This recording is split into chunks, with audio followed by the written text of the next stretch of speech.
You're watching PCN. PCN is supported in part by Comcast. PCN, only on cable. Tonight, two teams from opposite ends of the state square off in Chocolatetown, USA. It's the AAA championship. Thomas Jefferson, Garnet Valley. The catfight starts right now on PCN.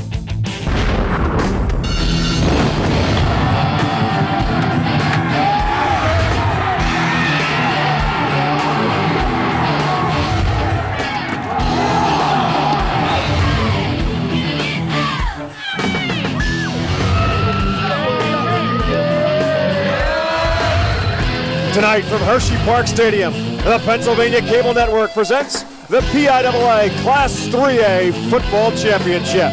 Tonight's matchup, the Garnet Valley Jaguars taking on the Jaguars of Thomas Jefferson High School.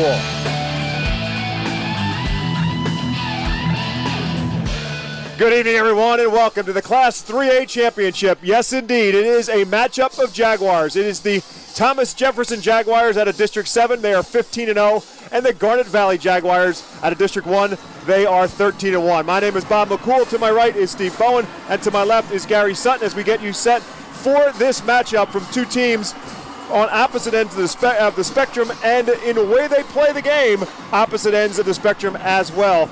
The Garnet Valley Jaguars, Gary Sutton, a team that is a lot more finesse in what they do under Mike Rickey, their 21-year head coach. Yeah, Mike Rickey has done a great job. This team's won the District 1 championship each of the last 2 years. 11-2 last year, 13-1 they come in here this year. And they run a modified Delaware wing T offense. And they really do an awful lot of things out of it. They're a fun team to watch in that regard. And one of the reasons is they have a great manager of that offense, and his name is Eric Van Wyk. He's the quarterback. He's a left-hander. He's a pretty good baseball player, too, and he'll be some chucking and diving there tonight. He's run for over 830 yards. He averages a little over 7.4 yards per carry, and he's thrown for over 1,400 yards this season, accounted for close to 20 touchdowns for this team. He is going to be a guy to be reckoned with tonight in this Delaware wing T offense, and Garnet Valley looking to get their first championship ever as they roll in here to Hershey Park Stadium tonight. And Steve Bowen, the reason why I say opposite ends of the spectrum, because there is not a whole lot of finesse to this Thomas Jefferson team under Bill Chirpak. Chirpak is a guy who played at Steel Valley, then played at Pitt, then became an Undertaker. And he's got kind of that Undertaker's mentality, cool, calm, and collected. But the one thing that he does have is a team that's filled with not a lot of wow factor, but you can't take your eyes off them because of their discipline and their precision. And they're led by their quarterback, Zach DeSico, who took over midway through the season and has played near errorless football. Hasn't changed much of what they do offensively. They're going to pound it at you. They may throw it every once in a while. They thrive on their big guys up front, both on offense and on defense. And defensively, they get after you. But offense is all about making the blocks, making the cuts, seeing the holes, very, very, very precise. We talked about that before the game, and that word must have come up 6 or 7 times during our discussion. And when you talk about these two teams, Gary, and again, we keep talking about opposite ends of the spectrum, in terms of experience and being here, there is that factor as well that favors Thomas Jefferson. These players in particular haven't been to the state championship. Their head coach, Bill Chirpak, as a head coach has been. Mike Rickey and his Garnet Valley team have never been here to Hershey for a state championship. They were here for a district championship. And you have to remember they went to 5 straight WPIAL championships. They just won the championship this year, 3 in the last 5 years. So they're a team that knows how to win. They have a coach who knows how to play at this particular level and how to prepare. And they've got a line that is incredible. And I think tonight's game is going to be won in the trenches. I think they have a much bigger line. Obviously, Garnet Valley does not have as big a line. And even though we have Jaguars squared tonight, only one cat's going to come out of this fight unscathed this evening. And that is truly about the only thing common about these two teams. That is their nickname. Again, opposite ends of the spectrum in the way they play, opposite ends of the state from where they come from. Garnet Valley out of Glen Mills in Delaware County, and of course Thomas Jefferson just south of the city of Pittsburgh, the WPIAL champion for the second consecutive season. Thomas Jefferson, Steve Bowen, was a team a lot of people thought was going to be here last year, but a team from General McLean changed all that. Well, that was something that the folks up in Edinburgh in the northwestern part of the state liked, but this TJ squad this year is probably better than the team that they had last year. They're a year older. They're bigger, they're stronger, and they are so good up front. As Gary said, this is a game that if TJ controls the line, they control the game. We'll come back with the coin toss and the anthem and the start of the Class AAA championship game, Thomas Jefferson and Garnet Valley, when we return on the Pennsylvania Cable Network.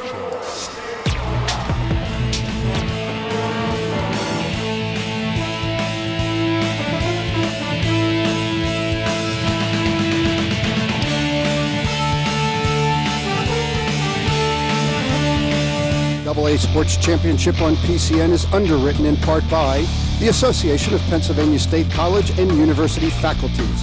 Everyday ABSCOF faculty and coaches of the 14 state system universities are making the difference in the lives of students. Committed, dedicated, that's ABSCOF, Pennsylvania's own state system faculty. ImaginePlastics.com. Visit their website at www.imagineplastics.com. ImaginePlastics.com. Cool careers. The Pennsylvania State Correction Officers Association. We patrol the toughest blocks in the state. A generous gift from Jeff and Jan Weinmiller. And by GreenFansTheMovie.net. A movie for the fans, by the fans.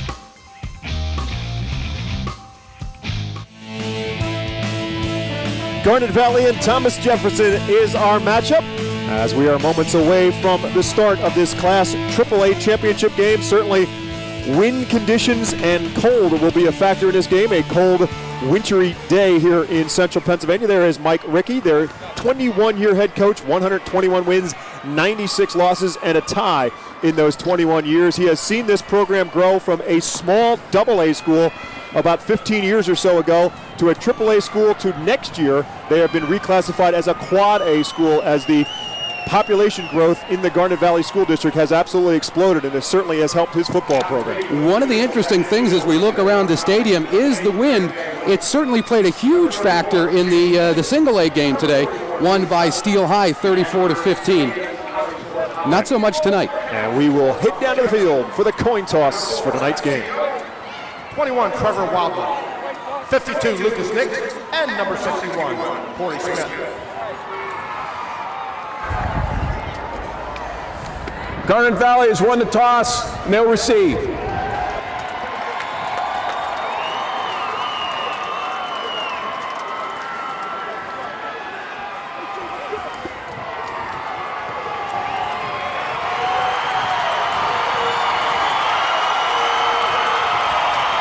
So the Garnet Valley Jaguars, the Thomas Jefferson Jaguars, just enough to mess with our heads a little bit as this game goes on. There you get a good look at Eric Van Wyk, the guy that Gary talked about in our pregame, the captain and quarterback for this Garnet Valley Jaguar team as we stand for the playing and singing of our national anthem. Leaders of the Armed Forces with the singing of the Star-Spangled Banner to be sung tonight by Rachel Lebowski, a junior at Lord's Regional High School. Ladies and gentlemen, with pride, our national anthem.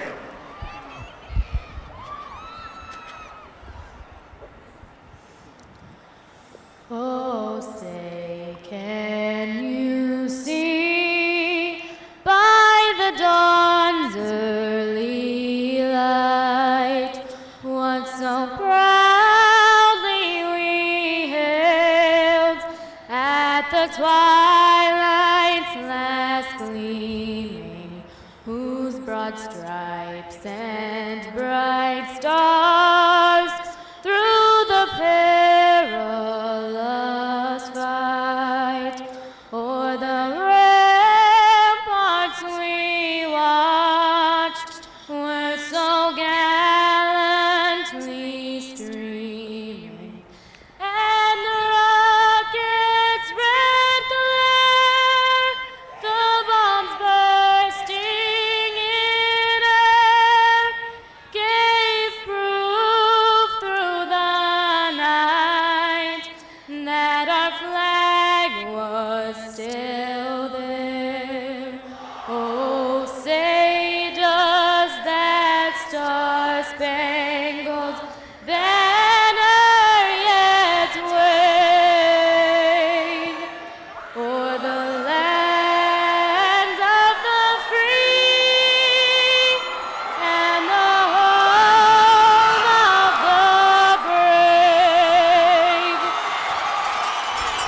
The officials for tonight's the state championship game at the AAA level, our referee, Jeffrey Lane, our umpire, Douglas Wright, linesman, Paul Pilotowski, the line judge is David Arneman, field judge, George Puskar, side judge, William Hale, and the back judge is Chris McNally out of District 10. The District 1 champion, Garnet Valley Jaguars, 13-1 on the season.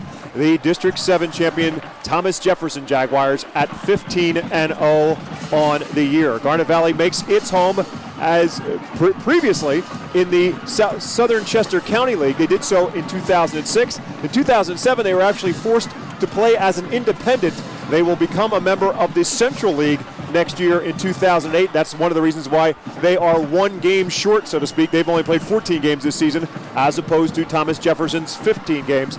Thomas Jefferson, of course, a part of the WPIAL, the Big 7 Conference. Their closest scare coming in a conference game late in the season against Chartiers Valley. Thomas Jefferson getting a field goal to win it at the gun, 3-0, the final score, back on October the 19th. And Garnet Valley and Thomas Jefferson and the guy, Dan Braun, who made that game-winning field goal, will kick off. And Garnet Valley back deep, Paul Dunn and Tim Kaiser. And the Jaguars of Garnet Valley will not get to the 15-yard line. Good coverage downfield by Thomas Jefferson. Garnet Valley again led by quarterback Eric Van Wyk. 63% completion percentage on the season for the senior quarterback. Two very good backs in the backfield along with him, and Tim Kaiser and Jared Bonaquisti. Paul Dunn, Steve Jacobs are your wide receivers. John Travia is your tight end. And the five guys up front who have a lot of work to do tonight. Michael Facile is the center. Alex Diggory and Jonathan Deardoff are the guards. Alex Bertali and Tim Putman, the tackles for Garnet Valley. Starting first and 10 from the 15-yard line. Van Wyk, the left-hander, under center. And they will run the option, and he will give it the first back through is Bonaquisti, who will get maybe a yard or two, and that's it. As we look at the defense for Thomas Jefferson. Up front, the big four, Brock DeSico, Corey Smith are the ends with Lucas Nix and Rob McCall the tackles. The four backers, Jim Giansani and Nate Boda outside, Matt Hufford and Dave Bischoff inside. The corners, Zach DeSico, Trevor Wildman, and the safety is Ed Hassis. As Bonaquisti gets about 3 yards, it'll bring up 2nd down and 7 now for Garnet Valley. And Van Wyk will keep it. The quarterback turns the corner, 25-30, and will get bumped out of bounds, but not before Garnet Valley will pick up a first down. And we'll head down to the sidelines and bring in the fourth member of our broadcast team, Mike Kraus. Thanks, Bob. The weather conditions down here, the flags are pretty much low-key, so we're not getting a whole lot of breeze, and you can feel the enthusiasm, the excitement. You got both sides of this. The spectators are all pumped up and ready to go. The energy is great. It's a great championship atmosphere. There is a good crowd on hand for this game from both sides as Van Wyk picks up a first down to the 36-yard line. He's going to keep the option this time. A bad pitch, and Kaiser could not hold on to it. The football comes loose, but I believe they're going to say that Garnet Valley keeps the football, but they're going to lose yardage in the process. There was a lot of thought that this Delaware wing T type offense that Garnet Valley runs would give TJ problems. Well, guess what? Last week against Strong Vincent up in Erie, they faced the same type of offense, did an outstanding job of covering the ends, forced everything inside, and made a lot of plays like that in a 35-6 win. Well, Nate Boda obviously shadowing the pitch-out man that time. It was a good job by Van Wyk getting to sell it, but Boda not buying what he had to sell and picking it off in the back there, and 3rd down and 13.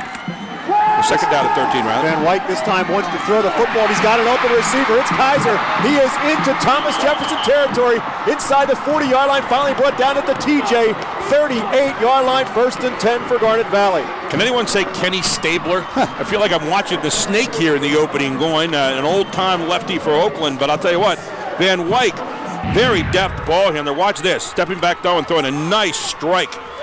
He's a good baseball player, we know that, but he shows you right there. He knows how to put it right on the numbers. Finds his man downfield. Van Wyk getting interest from Delaware and St. Joe's, among others, for his baseball ability. But right now, it's what he's doing on the football field that's impressive against his Thomas Jefferson defense. That's a 29-yard hookup to Kaiser. This time they'll keep the option, and this time they'll pitch it to Bonaquisti, and Bonaquisti will fight for maybe 2 yards to the 36-yard line. Good penetration that time by Brock DeSico from his defensive end position, and that caused maybe a little bit of an early pitch that time, but well covered. Again, they being the Jaguars of Garnet Valley, have had a lot of success throwing the football, but running it's been a different story. Matt Hufford, the shadow man that time, number 35, coming up to make the stop. John Travia, the tight end, lined up right side as Kaiser will go in motion now left to right. And Van Wyck will put it in the belly of Bonaquisti. And he will fight inside the 35 to the 34-yard and pick up another 2. And it'll bring up third down at about 6. Little trap play that time as John Deerdorf, number 61, pulled out of his right guard spot. Opened up just enough room to get a few more yards. Not a lot, though, against that stout defense for Thomas Jefferson. Yeah, but you have to run that play every once in a while in that option. You have to run the belly play to keep them honest up front. One of the things we talk about with Garnet Valley, only 225 across that line compared to 292, 257, 244, and 210 for Thomas Jefferson. Kaiser on the toss sweep with Bonaquisti out in front of him, and he's not going to find any daylight. He'll get to the 35-yard line. That'll be a loss of a yard on the play, and it'll bring up fourth down for Garnet Valley. And we talk about this defensive surge right here. It is. Take a look. All the way across the line. Good job here. Look at this. Just fill it in behind, making sure no place to go, and then shutting it down at the end. And there's the big guy, number 52, in on the play. That's Lucas Nix heading off to Pitt next year. 292.66. Thank you very much. Yeah, and he's the little brother. Remember in their 2004 year, Nate Nix was just an outstanding linebacker for Bill Chirkback's TJ Jaguars. He is right now playing for the Pitt Panthers as Van Wyck on the play-action fake, looking to go downfield, and the pass is intercepted. Back there playing center field is DeSico, and that's Zach DeSico with the interception for Thomas Jefferson. Zach DeSico, the cornerback, and they were actually sitting back there in a zone that time, just waiting for the pass. Watch DeSico. I mean, the whole play right here, he looks like he's the intended receiver. And then DeSico brings it back upfield, as a quarterback should do once he turns around his new role. And Thomas Jefferson with a big turnover here, and now a chance to start their own drive. So Zach DeSico will now be the quarterback after the interception, which serves ultimately as a punt for Garnet Valley. The Thomas Jefferson Jaguars will start from their own 18-yard line, and DeSico wants to throw the football on the game's opening play.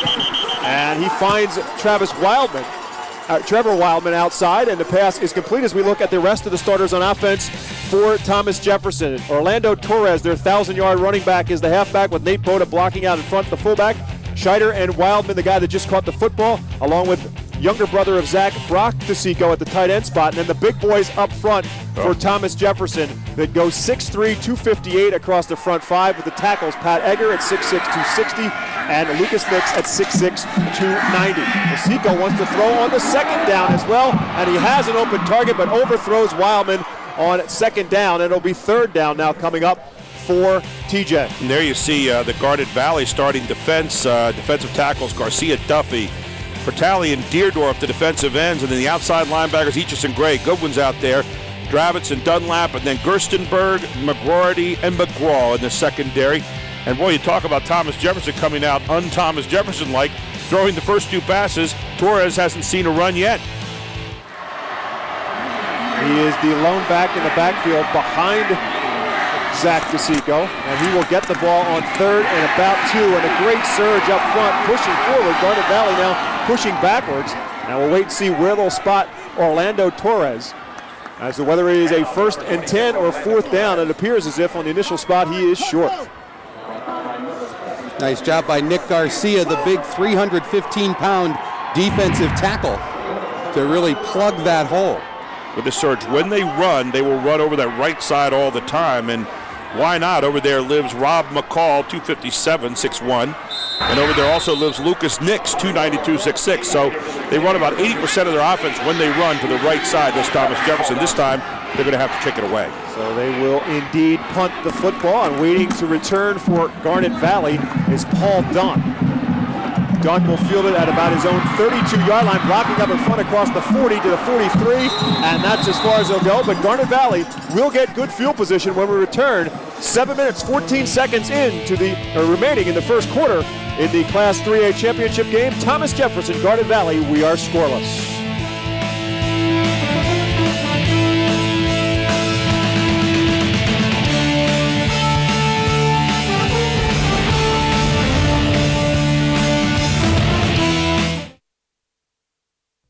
plastics field gives you the unique opportunity of not only combining what you like to do, but also making a good living while doing that.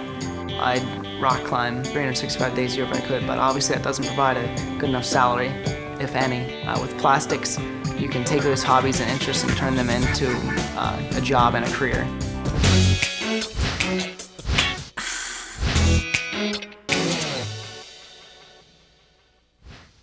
Hello, so small yet so bold. You didn't tell me you had a sister. Whoa, baby's got barista. Coffee House Coffee, now at Sheetz. You had me at espresso. You're watching PCN, brought to you by your local cable company.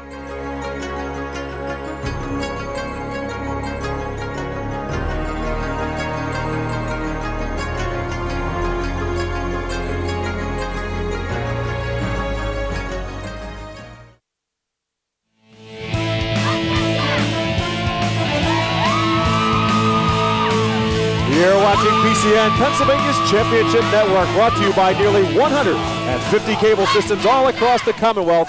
PCN only on cable. Over 3 million homes around the state of Pennsylvania watching high school football, and doing so in the Class 3A championship game between Thomas Jefferson and Garnet Valley as the District 1 champion Garnet Valley Jaguars start first and 10 from their own 43-yard line, trying a little bit of misdirection. They fake the toss sweep one way and then go back the other way with Chris Paleo getting his first carry. That gets back to the line of scrimmage, and that's it.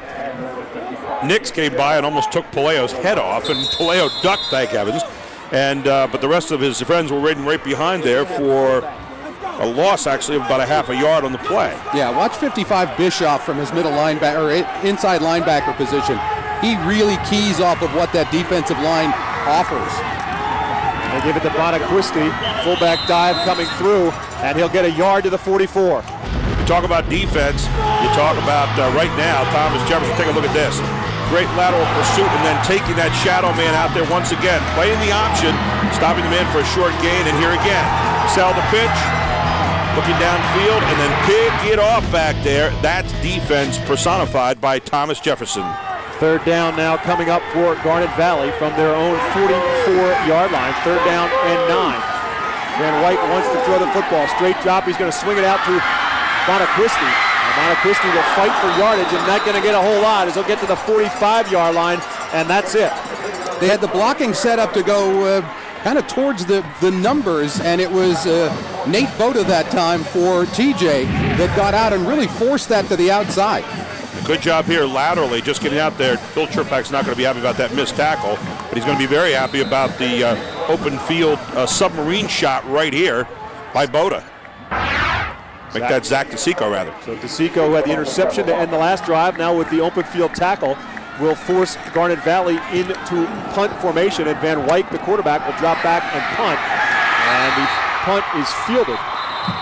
Back to return for Thomas Jefferson, Jim Giansani and Trevor Wildman. And not much on the return at all for Thomas Jefferson. And so TJ will start first and 10 from right around their 31-yard line. Some of the Garnet Valley fans wanted at least running into the kicker as the TJ rushers got into the kicker, but the referee signaled immediately that the ball was touched, and you could see how it came off his foot. It definitely was touched. It was Brock DeSico in there for Thomas Jefferson. Again, take a look. This is a modified Delaware wing team. You got the spread offense now. I'm sorry, the spread offense here for Thomas Jefferson. We'll get switched around here correctly. Zach DeSico, the quarterback. Torres beside him. Torres will get the call. He'll get to the line of scrimmage and gets stacked up, bounces it outside. He's going to actually lose yardage, and then dives back to the original line of scrimmage to 31, second down and 10. And people from Thomas Jefferson think, modified Delaware wing team, we run the spread all year long, for heaven's sakes. Get in it. But here you see a guy, talk about a story. He was the third guy on the depth chart to start the season until about the 8th game, and this guy has turned into one of the best runners in Pennsylvania here in about the last 7 games, Steve. And a hard-nosed kid and loves running the football. He's averaged 30 carries in their playoff wins. Lando Torres. DeSico looking to throw the football, looking to go across the middle, and the pass is caught. I believe it's Wildman who makes the catch, and it will be good for a first down in the Garnet Valley territory. First and 10 for Thomas Jefferson at the Garnet Valley 48-yard line. favorite target down there is Wildman. When he looks downfield, he's looking for number 21 every single time. Just a down and in route right here. You're going to just see him coming down like that, and there he is, picking off a beautiful pass. Wildman, great hands. 21 for 21. The first down of the football game for Thomas Jefferson in Garnet Valley territory at the 48-yard line. Again, DeSico in the shotgun with Torres beside him. And it's Torres who'll get the call. Doesn't like what he sees on the right side and will take it back into the middle and take it down to about the 40-yard line. Great seal block by 55 Bischoff against the big fella for Garnet Valley. Give credit out there to Pat Egger, number 74, who sustained his block downfield. He's 6'6", 270. And again, the offensive line here that is so big, it's so important to understand. Only 225 on the other side. Mike Krause has got something down there along the sideline as well. Thanks, Gary. Orlando Torres started the season as the fullback. First 8 games, he only picked up about 300 yards. Since that change to the running back and Zach DeSico at quarterback, 1,000 yards since that change. He's just a man that can move his feet. He's got 9 on that last play, and it'll be second down and 1 as DeSico again looks to throw the football, and again he looks for Wildman, but it's over his head and incomplete. Bring up 3rd and 1. Wildman is his one target. I mean, he really will look for Wildman exclusively unless there's some kind of bubble screen or something along that line. Wildman is the big play guy for this team every single time. And, you know, when you look downfield, you see Wildman, Trevor Wildman, with 40 catches on the year, averaging 18.4 yards a catch. And look at that. Orlando Torres, 240 attempts, 1,475 yards, 6.1 average, and 29 scores. Now they'll go with an I formation as Boda checks in at the fullback spot on 3rd and 1. It is Torres who gets the call. And Torres looking as if on his initial spot that he will get the first down, but it's going to be close. Yeah, they need to get to the 38-yard line, and it's over the 38. So, they are going to measure, but the sticks are sitting right on the 38. It looks like they have it, but not by much. You know, we talk about Thomas Jefferson in this offense this year. DeSico, who's the quarterback right now, started out the season as a wide receiver. And, of course, we said Torres was 3rd in the depth chart. So you say, what happened along the way there, Steve? I'm taking for granted that's rhetorical. Oh, what did happen? I'm asking you, what happened along there, Steve? I was giving you a beautiful set, which obviously you didn't take, but that's okay. The starting quarterback for the team was released for breaking team and school rules. And Bill Chirpak decided that DeSico would be his best option for the quarterback. As far as running back goes, Torres has progressively, as the season has gone along, gotten more playing time. And then it was just, I don't know, for lack of a better term, a personnel decision. Torres was having great practices for the TJ Jaguars, and they had decided to insert him in as the starter during the WPIAA playoffs, and he's been lights out. And Brian Baldridge, of course, went out during the first play of the first scrimmage of the season. He was the number 1 running back. 1st and 10 for Thomas Jefferson. It'll be Torres again who gets the call. Breaks off 1 tackle inside the 35. Will fight inside the 30-yard line. And we talk a little bit with Bill Chirpak about the changes his offense has gone under. We had made some changes at quarterback, and we had a sophomore, Matt Vesselane. He was doing a good job running the offense, kind of managing things, but we wanted to have a spark. So Zach stepped in. He came to see me and said, hey, if you want to move the quarterback, I'm more than willing. And he gives us the opportunity to run and throw the ball from the quarterback position, and that's another weapon in the backfield for us. Torres will get the call on 2nd down now. 2nd down and about 4 coming up. 2nd and 3 perhaps for Thomas Jefferson, as Torres will not get far that time as he stood up right around the line of scrimmage at the 29-yard line. Watch the guard and the tackle pull here. Bishop and Egger, 55 and 74, to overload this right side and try to get some holes. That time a great job by Garnet Valley of stuffing the hole pretty well. Yeah, Kravitz and Garcia both meeting Torres at the same time. 3rd down and 1 now coming up again out of the I formation. Boda leading the way. Torres gets the call. He's not going to get there. Great job by Garnet Valley coming up from behind to track him down. That's Ryan Casanese. Is it Casanese or Casanese? Casanese making the tackle for Garnet Valley. Watch Casanese, Torres 93. from behind. Just stripping the tackle and fighting through off some of these big bodies and saying, hey, we might be undersized here, guys. We're pretty darn quick. We'll make up for our lack of size with some great quicks. So it's 4th and 2. And again, they just barely got the first down last time, so they need to get to the 28-yard line now, and probably just a little bit inside that.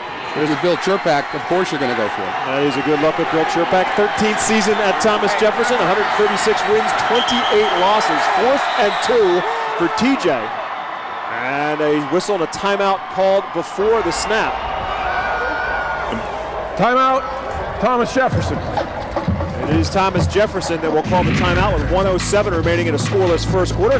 PCN is the only statewide network covering the PIAA championships. For a complete schedule of upcoming sports events, visit the network's website at www.pcntv.com. You know, I'd love to have a mic in there right now because I would hear Coach Chirpak say, how come we're not imposing our will right now as an offensive line on these guys, number one? And number two, how come we're not imposing our will on these guys as an offensive line?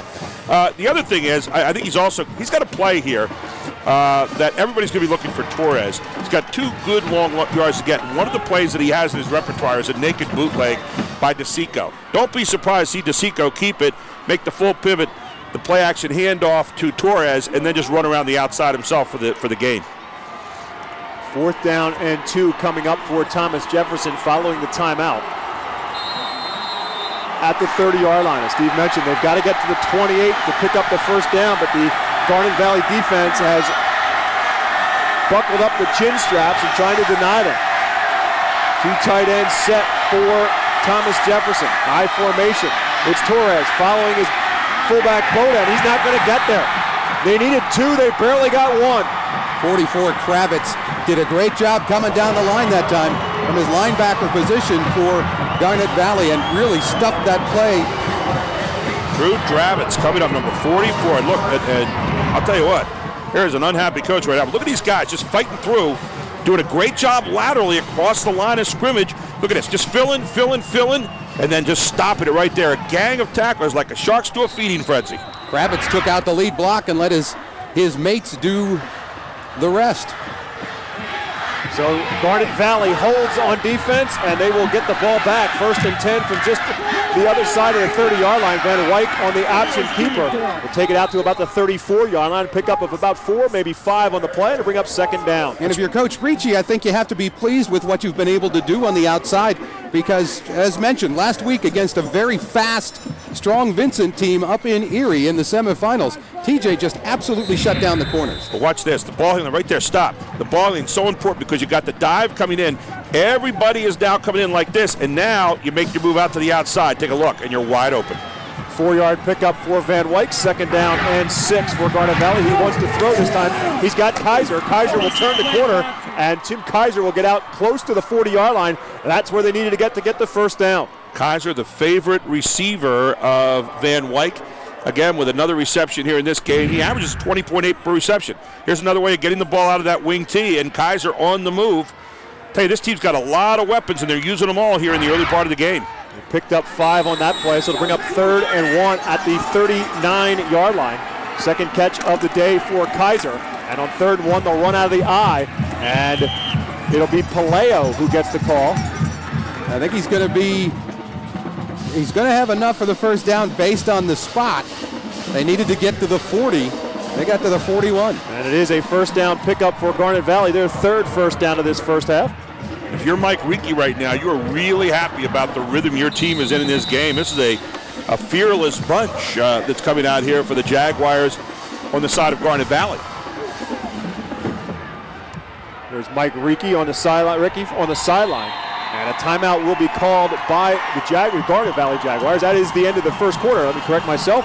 So the first quarter comes to an end here in the Class 3A championship. Garnet Valley, Thomas Jefferson, we are scoreless. We return to the second quarter action here on the Pennsylvania Cable Network.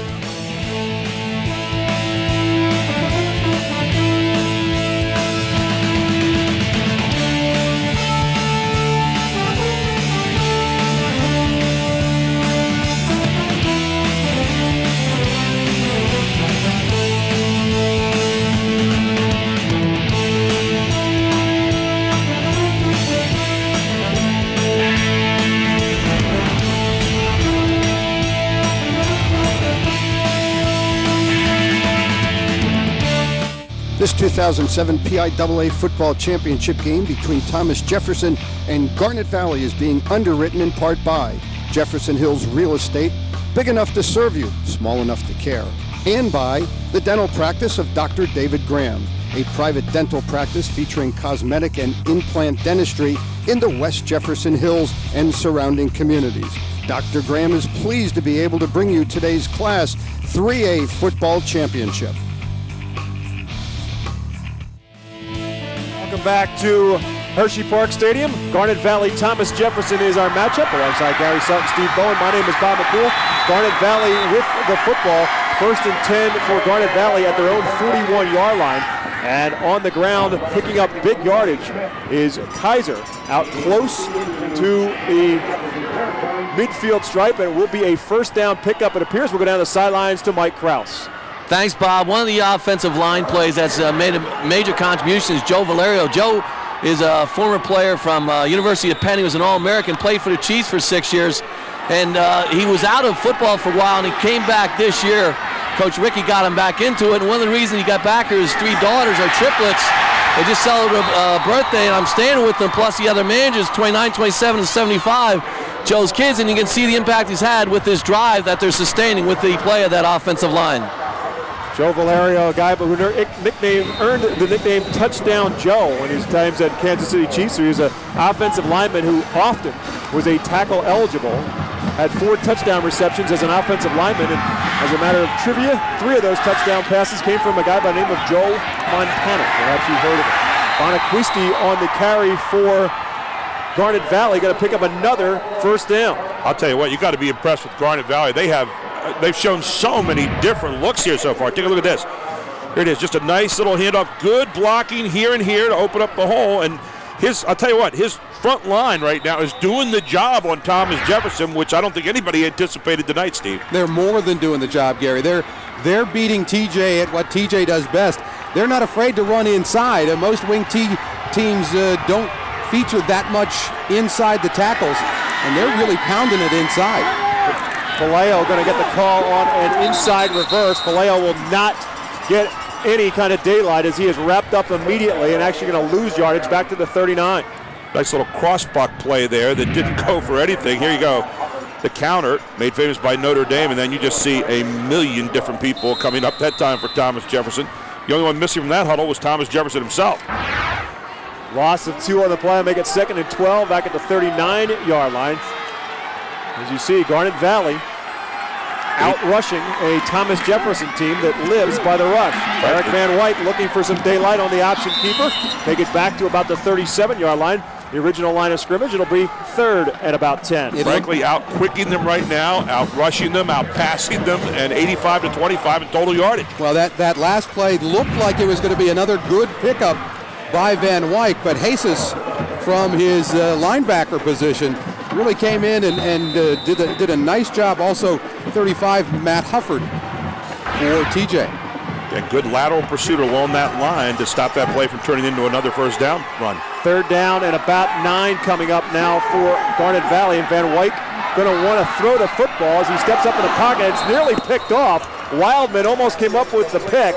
Dunn was the intended target, but it will bring up 4th down on the incomplete pass. And Wildman knows he has 6. Now watch this. He fakes the dive, runs forward, slides along the line, sees a man open, and Wildman says, I see it. And if Wildman catches that, it's 6 points for Thomas Jefferson. Take a look. I mean, he had that. He was laying for that. Paul Dunn, the intended target, but Wildman had the better shot of the 2 to catch the football. And so now on 4th and 9 from the Thomas Jefferson 36, Eric Van Wyck will drop back and punt the football, perhaps. Penalty flags come in before the snap. Big 72 that time. Rob McCall faked like he was going to come across the line, and there was a flinch on the front line for Garnet Valley. So the first penalty of the football game called against Garnet Valley.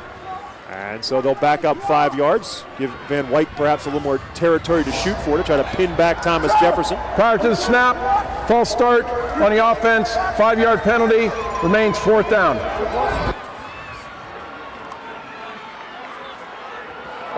The return men for Thomas Jefferson, Jim Giansani and Trevor Wildman. Giansani wears number 23, Wildman wears number 21. As Van Wyck will now set again, whenever the quarterback is the punter, you have to think about it a little bit.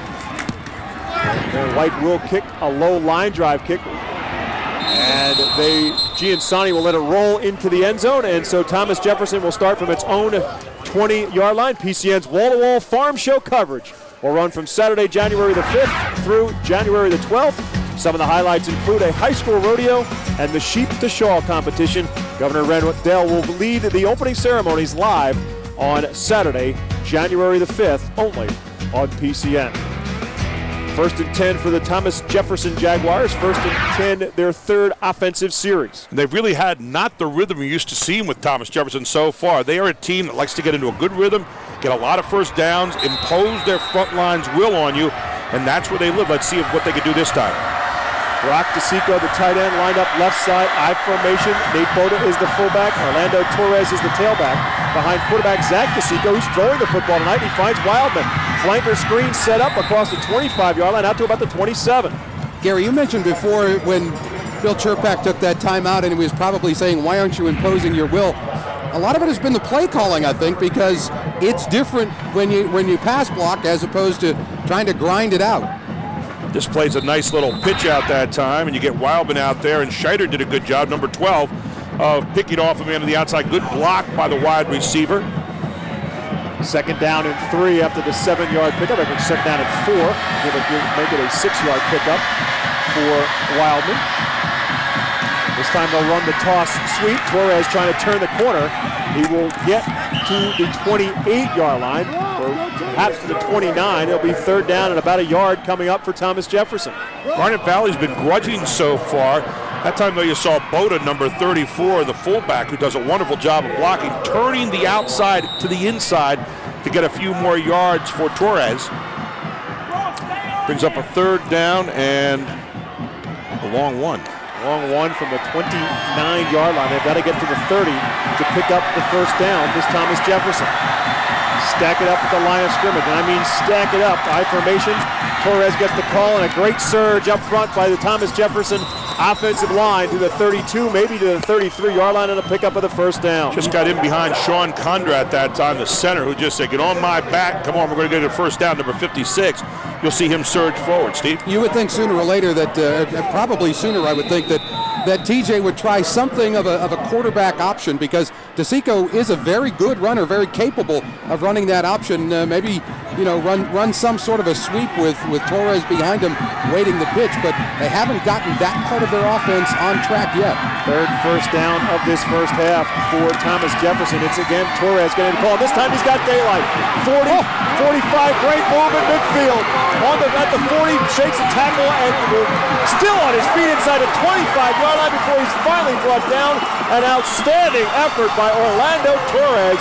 1st and 10 for Thomas Jefferson at the Garnet Valley 23-yard line. At the point of attack, number 52, Lucas Dix and Rob McCall will open up a huge hole on that right side, and you'll see him right over here along with Boda, and then Torres just basically steps over people and steps on through.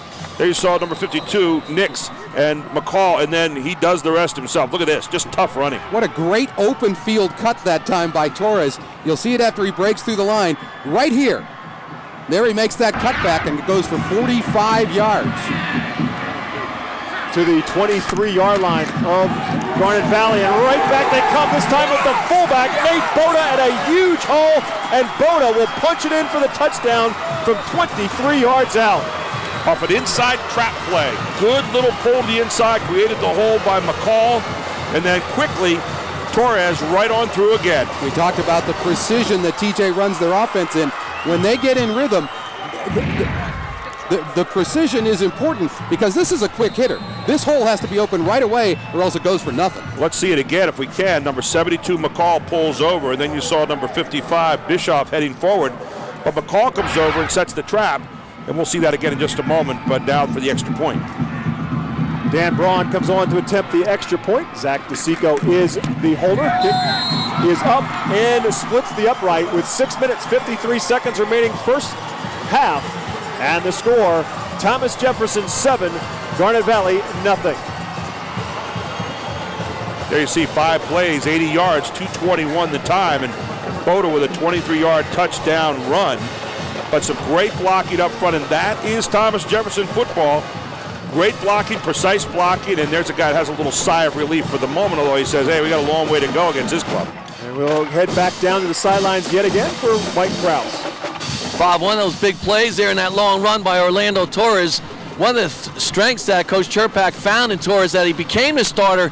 He's got track speed, but more importantly, as we saw in that big run, he keeps his feet and legs moving. And that enabled him to break a couple tackles, extend that play. A 44-yard run that set up the touchdown run for Boda. Just the third touchdown run of the season for Nate Boda. There again, 72, the pulling guard, and that created the hole, and then right up the middle, Torres with that quick burst of speed through the hole, or Boda rather, and Boda into the end zone for the TD. Torres has done that so often, 29 times, you kind of do that by habit, but Boda, a guy who normally is doing some great blocking up front, rewarded with a touchdown run on his own. Dan Braun will kick it deep. Paul Dunn, the return man for Garnet Valley, across the 20, 25-yard line and out to about the 30-yard line. 6:45 remaining in the first half. Thomas Jefferson 7, Garnet Valley nothing. Mike Rickey very high on his senior quarterback Eric Van Wyk and his leadership abilities, and we'll talk to him a little bit right now about that. Way more than just athleticism, that's for sure. In my 21 years of being a head coach at Garnet Valley, we've never had a better leader. We've had two kids, one who went to West Point, graduated number 1 physically and number 5 academically from there. We have another kid who's playing at Moravian right now. And along with those other two, he's the best natural leader I've ever seen. He was a wide receiver last year, came up through the Garnet Valley system as a quarterback, made the move to wide receiver last year, and now as a senior gets back to the quarterback spot. And he hands off to Bonaquisti, who carries for about 4 yards, close to 5. It'll bring up second down and about 5.5 for Garnet Valley. Good blocking by Diggory and Deerdorf on the left side, number 70 and 61 respectively, as Bonaquisti, who came into the game with 867 yards, showing you a little burst of speed. And Van Wyk this time on the option keeper, shakes off one tackle, and a face mask I believe is going to be coming up as Thomas Jefferson wraps him up. Giansani on the tackle. Van Wyk got wrapped up around his head, and you got to assume a face mask penalty is coming against TJ. Yeah, it was and if pulled. so, they're going to give Garnet Valley a first down. Sorry, Bob. Pulled right there in the middle of the run. And again, Van Wyk is the heart and soul of this whole offense. He sells everything very well. I don't know what he's going to school for later on, but salesmanship would be a good one because he sells the dimes, he does the fakes, he goes through everything, and he is a tricky runner. Personal foul, 15-yard face mask against the defense, resulting in first down. There will be a first down and a big face mask penalty, an intentional right face there mask. It is. Now you can see him right there, and he yanks it down. He had a pretty nice little run there to start, but it turned into a real good run with that 15-yarder. I'm not so sure, though. I'd have been called an intentional. No. I look more like the 5-yard variety rather than the 15. He didn't have it near long enough, nor did he pull it hard enough. No, I thought he let go. I mean, it was a tackle. He caught the face mask, and we just disagree on the call. That's Garnet Valley into Thomas Jefferson territory. And Van Wyk rolls out, doesn't like what he sees. He's going to run with the football inside the 40 before he's finally bumped out of bounds at about the 37-yard line. You know, if we take a look at that play again, I'm not so sure that wasn't designed almost like a quarterback draw or quarterback delay, because he dropped back and look, he's looking, and the man's covered. Right there, you can see it. He's looking. His guy's covered. He says, okay. He takes off. And I tell you what, this guy does not wait around. If something doesn't happen quickly, he is off to the races. Good tackle by his head coach, Mike Rickey, slowing him down, making sure he doesn't get hurt. 11-yard pickup for Van Wyk. First down pickup for Garnet Valley in the process to the Thomas Jefferson 36-yard line. They'll go back to Bonaquisti. He'll find the 35-yard line, pickup of 1, 2nd and 9. Just love the rhythm to this offense that Garnet Valley has, because they have so many different things they do out of it. And much like Thomas Jefferson likes to run the ball, they don't do a ton of things. This team does a ton of things, and it's all very, very crisp and sharp. And everything that we've heard both before the game and sound bites from Coach Ricci about Van Wyk, I couldn't be truer. He's been outstanding running this offense. Second down and 9. Here comes Kaiser getting the call, and Kaiser won't find daylight. He will take it to the 34-yard line. That's it. Pickup of maybe 1 more yard. It'll bring up 3rd and about 8. It keeps showing you different looks, but when you go into the heart and meat of that inner circle there, so to speak, of Thomas Jefferson, you're heading into a lot of beef, and those guys are very disciplined, and there's one of them right there. Number 55, Dave Bischoff, one of the toughest guys in the middle. Look at got that black paint on there. I mean, he looks pretty tough as it is. Kind of got that Darth Vader look, Steve. 3rd down and 8 coming up now for Garnet Valley. At the 34-yard line, Van Wyk wants to throw for it. He's got a wide open Tim Kaiser. Going to pick up the first down as he stumbles inside the 25-yard line to the 23-yard line. 1st and 10, Garnet Valley. You also could see the guys jumping a little bit for Thomas Jefferson right now, which tells you that Van Wyk is mixing up his signals pretty well. There's a different cadence. Watch it, get a little juke. Now he looks right, comes back and throws left. He sells everything to the right with his eyes and then comes back and throws to the side. And there is his favorite target again, wide open. That's Tim Kaiser. 3 completions to Kaiser so far tonight from Van Wyk for 45 yards. And now Kaiser will get the ball, get the carry. And he is the leading rusher on the season for Garnet Valley as well, so he'll take it to about the 22-yard line. Well, Kaiser coming into the game, 1,253 yards, 11.2 yard average. But I've seen this guy be a better pass receiver tonight than a runner. He's kind of disappeared that way, although he shows you right there he can run the ball too. And had a huge touchdown reception last weekend in their semifinal win to power his team to get here. 2nd down and 8 after the 2-yard run for Kaiser.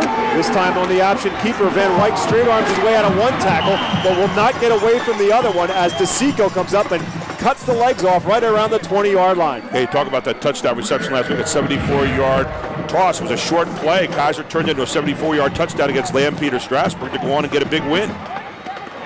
Great open field tackle by Zach DeSico. A couple things that we've seen tonight from TJ defensively that we don't normally see. One is giving up the corners, but the other thing is that there have been some missed tackles, and if there's one thing about a Bill Chirpak team, they're one of the surest tackling teams that you're going to see any place in the state of Pennsylvania. I agree. You saw that guy miss one earlier, and you could almost see Coach Chirpak just kind of grow about 10 years. Van Wyk looking for a little counter throw this time, looking left and then throwing back to his right to Kaiser, who could not hold on, so the incomplete pass will make it 4th and 7. I like that play call in particular, as Bob pointed out, almost a counter pass, and if you hit it, it's great. It just bounced off of the hands of Kaiser.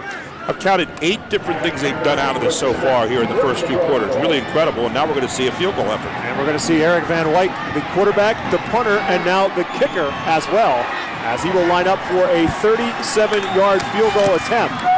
And he will push it to the left side, but he will get it through the uprights. So Eric Van Wyk with a 37-yard field goal. 3 minutes remaining first half. Our score, Thomas Jefferson 7, Garnet Valley 3.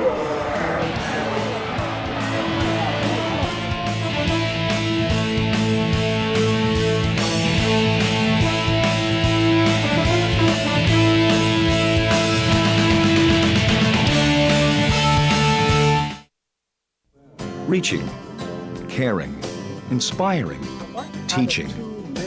Every day, APSCUF faculty members of the 14 state system universities are making the difference in the lives of students. What I get to do here is not just teach. Teaching is great, I love it, but you get to mentor. And mentoring to me means that at certain points, I'm explaining things, but I'm also listening and we're problem solving together. Committed, dedicated, APSCUF, Pennsylvania's own state system faculty. PIAA is a nonprofit corporation and a voluntary membership organization that develops and enforces rules regulating interscholastic athletics. PIAA establishes and enforces eligibility rules, adopts contest rules, registers officials, and operates championships without state or federal funds. PIAA believes that the student-athlete is best served by emphasizing the amateur, educational, and character-building aspects of high school sports, and recognizes that students are in school primarily to obtain an education.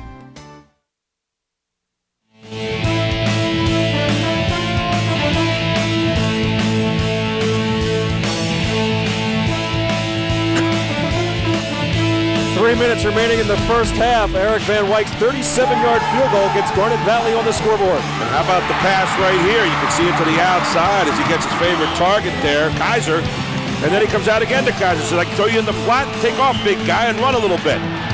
Look right, look left, look side, find your man open. Who else? Mr. Kaiser. So far, the Kaiser and the Caesar have been Van Wyk, the Caesar, and Kaiser on the other end. It's been a great combination in the game here in the first half. Trevor Wildman on the return for Thomas Jefferson. Nothing there for him as TJ will start from around their 30. Van Wyk 63% so far on the season, 4 for 7 throwing the football tonight for 45 yards. TJ had a lot of momentum, a lot of comfort shown on their last possession when they drove 80 yards. It'll be interesting to see after giving up a scoring drive if they can come back on the field and continue that smooth, precise offense. 2:54 remaining. I invite you to stick around at halftime as Mike Zambelli, Jim Wills will talk you through what happened in half number 1 with some highlights as well. Thomas Jefferson, Garnet Valley, the AAA championship with the Garnet Valley Jaguars trailing 7-3. And Boda, again, Nate Boda, the fullback, with a coming out party as a runner tonight. He is predominantly a blocker, a 23-yard touchdown run, and now a huge hole to run through up the middle. Dave Bischoff will pull from his left guard, number 55, and then 52. Nix kicks out. Here we go. Take a look right here. You got the hole opening up right there. Nix opens it up. Bischoff had opened it up right there, and now you got nothing but pay dirt in front of you there for a while. 43 yards on that carry. And again, that quick hitter in this offense going to the up back has been really successful. Nate Boda, 2 carries, 66 yards, and he'll get the call again. This is going to hurt his average, as he's going to get about 2, maybe 3, and that's it. There was a trap play again with Rob McCall coming across from his right guard spot, just to step across and open that quick hole. And again, you say, well, geez, those aren't big runs, but you know what? They're worth 2 or 3 yards a pop, and that's exactly what Jefferson wants to do right now. We talked about in the open, not a lot of wow factor by this TJ team, but boy, they're fun to watch play football because they really do things in a workmanlike fashion. Every one of those lays on the defense. DeSico looking to throw the football, looking across the middle to his younger brother Brock, the tight end, but he throws it behind him and incomplete. Looked like he had the pocket to step into, and the pocket just collapsed in around him, and he had to rush that pass to get it out of there. Take a look again. Good pressure this time from Garnet Valley, forcing him to throw about a second earlier than he wanted to. Good pressure up front, good stunning up there, and you saw number 61 getting on through. Talked about Zach DeSico making the move to the quarterback spot. It's not out of the norm for a DeSico to be a quarterback at Thomas Jefferson. Last season, it was Dom DeSico who was the quarterback. He is now playing in the defensive backfield for the Pitt Panthers. Here's Orlando Torres getting his first call on this series. He'll get maybe a yard to the 32-yard line. That's it.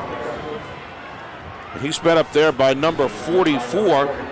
That's Drew Kravitz again, who has played a whale of a game out of his linebacker spot here in the first half. And I wanted to mention before that number 61, we were talking about him, Jonathan Deerdorf. Down on the field is Mike Krause. Bob, you see that patch at Bill Cherpak wearing the initials SD. That's in honor of Sean Donahue, who passed away this week. Sean was the first Western Pennsylvania broadcast by PCN. He's in that broadcast team. He's also did a number of broadcasts for Thomas Jefferson. And so with a recognition, Bill Cherpak thinking about the Sean Donahue's family.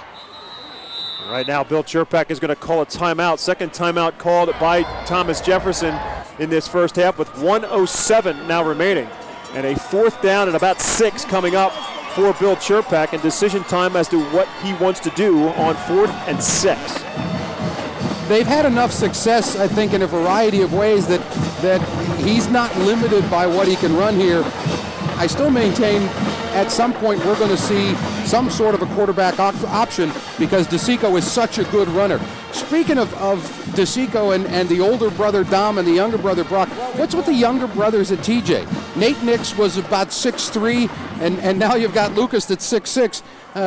Zach DeSico is 6 foot and his younger brother is 6'5". What's the water supply look like over there?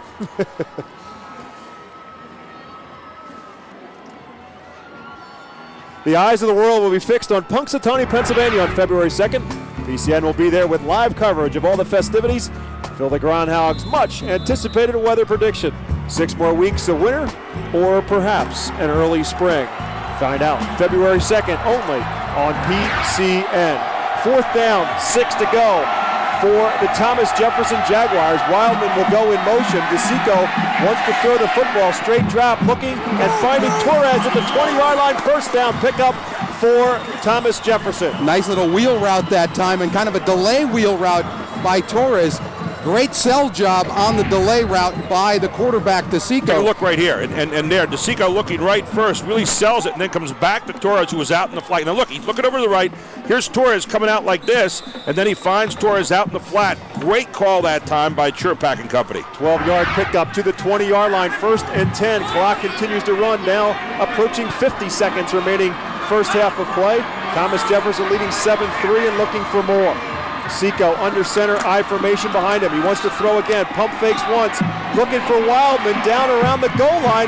A jump ball. Wildman pulls it down for the touchdown. What a catch. Trevor Wildman out jumping the defense and getting a score. 20 yards on the hookup. Zach DeSico, Trevor Wildman for the score. I'm telling you what, Trevor Wildman just has fantastic hands. That's his 9th touchdown catch of the year. But you see this ball thrown. It is thrown perfectly by DeSico. There's only one place, one guy can catch it over the hands of the defender who's playing perfectly out there, and Wildman hauls it in. That is just a perfect pass. Wow. Dan Braun will now come on to attempt the extra point. Pat Egger is the long snapper. Zach DeSico the holder. Kick is up, and it's good. 33 seconds now remaining first half of play. And Thomas Jefferson on top, 14-3. Pat McGroarty has got this covered as well as you can cover. Now watch this. Number 42, McGroarty. There's the fake. Now watch where it's thrown. Here's McGroarty right here. Stop there. McGroarty, hand up there. He had his hand up there. That ball's thrown just perfectly. Only one guy can get it. Look at Wildman come down and just get inside the pylon. What a perfect throw from DeSico. You don't see perfect plays that often. There's one of them. 6 plays, 69 yards, 2 minutes, 27 seconds. The touchdown, DeSico to Wildman. Well, you're right about that throw. Look at it. I mean, it just cannot be thrown better. It was perfectly guarded down there. Everybody did their job, and it was a touchdown for Thomas Jefferson. Just the 4th touchdown pass of the season for Zach DeSico. Look at that. I mean, he has got everything done. They're saying, is his knees down? No. The ball's already over as his body's coming down. Ball broke the plane. Touchdown, Thomas Jefferson. 3rd catch of the night for Travis Wildman on the touchdown reception. His 9th score of the year. A guy who started the season as a wide receiver. Guess what? Not a bad quarterback.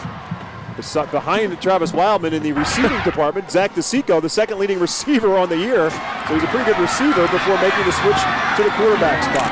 Paul Dunn on the return for Garnet Valley will get back to about the 15-yard line. So Garnet Valley, all 3 of its timeouts remaining and just 25 seconds on the clock. Outstanding coverage that time by TJ. They had 5 players in a wall across the 20-yard line, and there was no place for Dunn to go. How about Thomas Jefferson, though? Looks like Garnet Valley's come down. They're going to close to 4 at the half.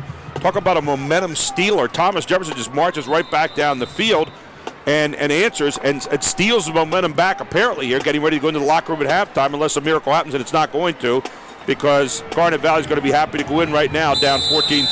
Rather than risking a mistake deep in their own territory, Eric Van Wyk will simply take a knee, and although Mike Rickey's team mounted a little bit of a comeback, a terrific drive and great clock management at the same time, looks like Thomas Jefferson going to burn their 3rd timeout and make Garnet Valley run another play. No, they're not. The officials stopped them from walking off the field momentarily, so I thought perhaps they burned a timeout, but now they will indeed allow the final seconds to tick off the clock.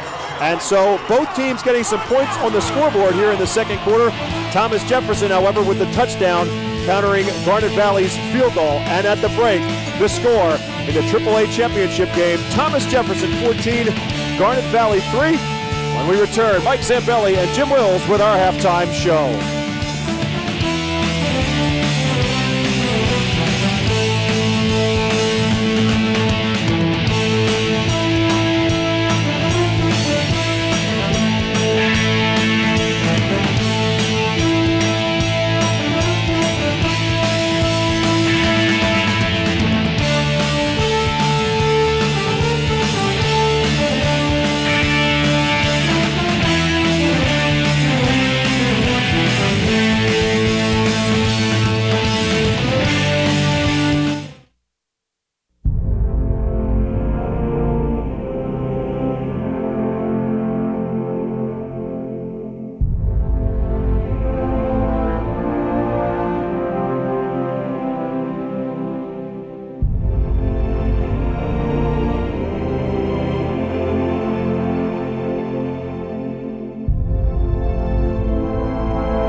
Support the people who support Pennsylvania student athletes. These sponsors have put their marketing dollars to use through the Pennsylvania Interscholastic Athletic Association and the power of high school athletics. To get your company in the game, contact the PIAA's official sponsorship team, the Market Street Sports Group. Log on at www.marketstreetsportsgroup.com.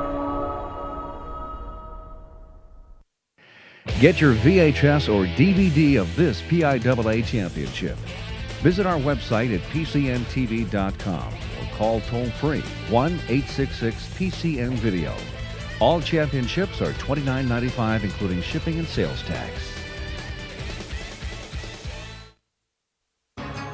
You're watching PCN, brought to you by your local cable company. America's manufacturing is all over the globe these days. But look at Pennsylvania. Lots of the things you see and use every day are still being produced right here. PCN Tours takes you inside Pennsylvania's factories to show you how things are made.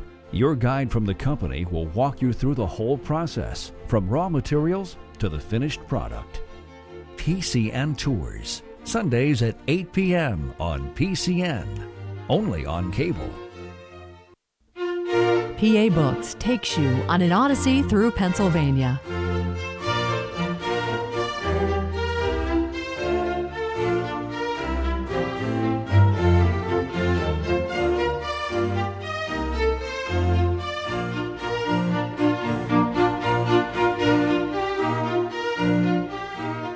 PA Books, Sundays at 9 on PCN, only on cable. What do the following people have in common?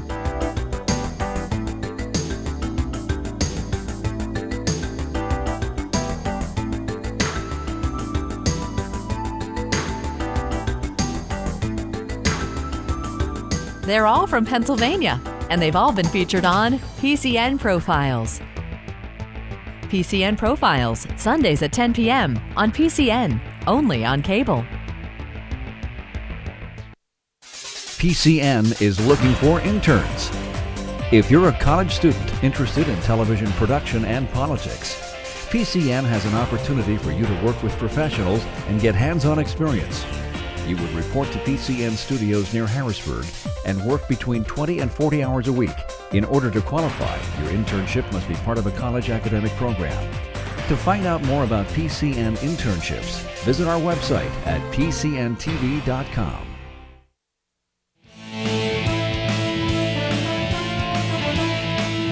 Halftime in the state's AAA championship game. Thomas Jefferson leading Garnet Valley 14-3 in this Battle of Jaguars for the 3A crown. Welcome back at the half. Mike Zambelli joined by Jim Wills once again in a very interesting first half, Jim, to say the least. I thought we got good quarterback play from both teams. Thomas Jefferson perhaps just basically winning the battle of big plays. There were big plays, and they got the bulk of them. They did a good job, Mike. I think they came out with a little bit different philosophy. They're going to throw the ball a little bit more. They came out with two weapons.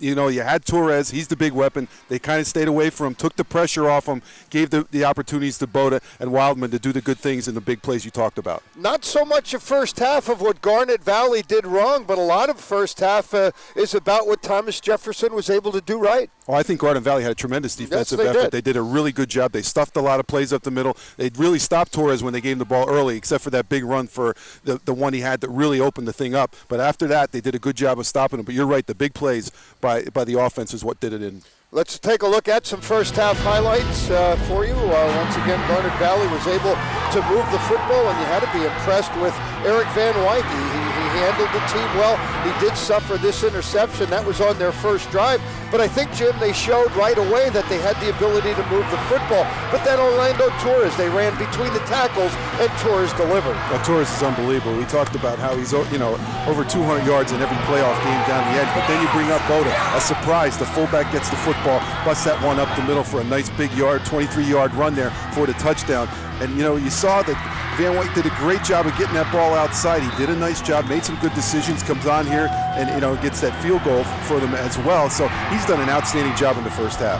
Well, and you saw the field goal there by Van Wyk. Looked like it might be a 7-3 game. You really have to be impressed with quarterback Zach DeSico. Here's a young man, as they've talked about. He was a receiver to start the year. Look at this throw into what is actually perfect coverage. Jim, you and I talk about it on time and time again. You cannot defend the perfectly thrown pass, and that's what happened right there. But DeSico has managed the position of quarterback like a guy who's been playing it his whole life. He has, and he's done a great job. You're right. He put it exactly where he had to do it. Defensive back had the right hand up. All he could do was just watch it go over his shoulder into the hand of Wilder, and that's a great catch. Absolutely perfect position. Can't imagine what's going through Nate Boda's mind here at halftime. A young man who had 27 carries on the year, 188 yards and 2 touchdowns. Here you are in the state finals. He has 3 carries for about 65 and has scored again. Let's take a look now at the schedules for both these two clubs. We will start first of all with Thomas Jefferson, and once again, to continue the theme of this year's finals, all 4 Whippeal schools coming in here undefeated, a terrific regular season. And Jim, I think it has to be mentioned that this is a program that is without their starting quarterback, without their starting running back. There are a few programs that get to a state championship losing those kind of caliber players. Oh, you're exactly right, Mike. And you look at the, that schedule down the road there in the playoffs, or look at the Whipple tournament of Pine Ridgeland 27-14, Montour in the championship game of the Whipple 34-0. Those are the kind of big wins that you look for right away coming out of a strong Whipple operation. Yeah, they are a member of the Class 3A Big 7 conference. They've won 3 of the last 4 Whippeal championships, winning with the perfect record. Chartiers Valley at 5-1, Trinity, Keystone Oaks, Peters Township, West Mifflin, and Elizabeth Forward, the remaining members in that conference out there in the West. Well, Chartiers Valley, that's the game they had to go 3-0 with that field goal at the end, Mike, to get that win. So for Garnet Valley, they come in here obviously with the 13-1 record, and I think you always have to be impressed with a program, Jim, that loses to an opponent. They lost to Unionville 13-7, came back about a month later, met them in the second round of the tournament, and beat them 13-0. No, they did a great job with that. They changed a couple defensive guys around, made a nice little stand there, and came back and beat them 13-0. And you take a look at both West Scranton and Lamprey Strasburg. They were down in both games, down 9-0 in the game to West Scranton, and 13-0 last week, and come back to win both of those games. The 4th seeded in the district, they've done a great job this year of coming out of that. Well, when you mention that, Mike Rickey might say, hey, we've got these guys right where we want them. Exactly. That's where they have that halftime situation where they're down, and that's the thing that he'll be talking to them about at halftime. What do you like about Garnet Valley, what they've been able to do? We will not show you a league standing for them because obviously they play an independent schedule, so there is no league for them. But what do you like about their chances to come back and win this football game in the second half? Well, number one, they got a great quarterback who makes great decisions, and that's the thing that you can really bank a lot of things on coming out there. Van White has done an outstanding job in the first half. I expect the same thing in the second half. They just need a break or two, get that game a little bit closer, and they could really make some noise here in the second half. Are you surprised at what Coach Chirpak did in that first half? You mentioned, maybe what's he thinking? Looked like he wanted to spread things out and then go inside. He did it successfully. Yeah, he did. He did a very good job of successfully. He's taken the pressure off Torres. He's given everybody else an opportunity, and they've come through with flying colors. Thomas Jefferson, your 2004 champ. They lead this one 14-3. Guys, we'll be back with the second half after this. Stay with us.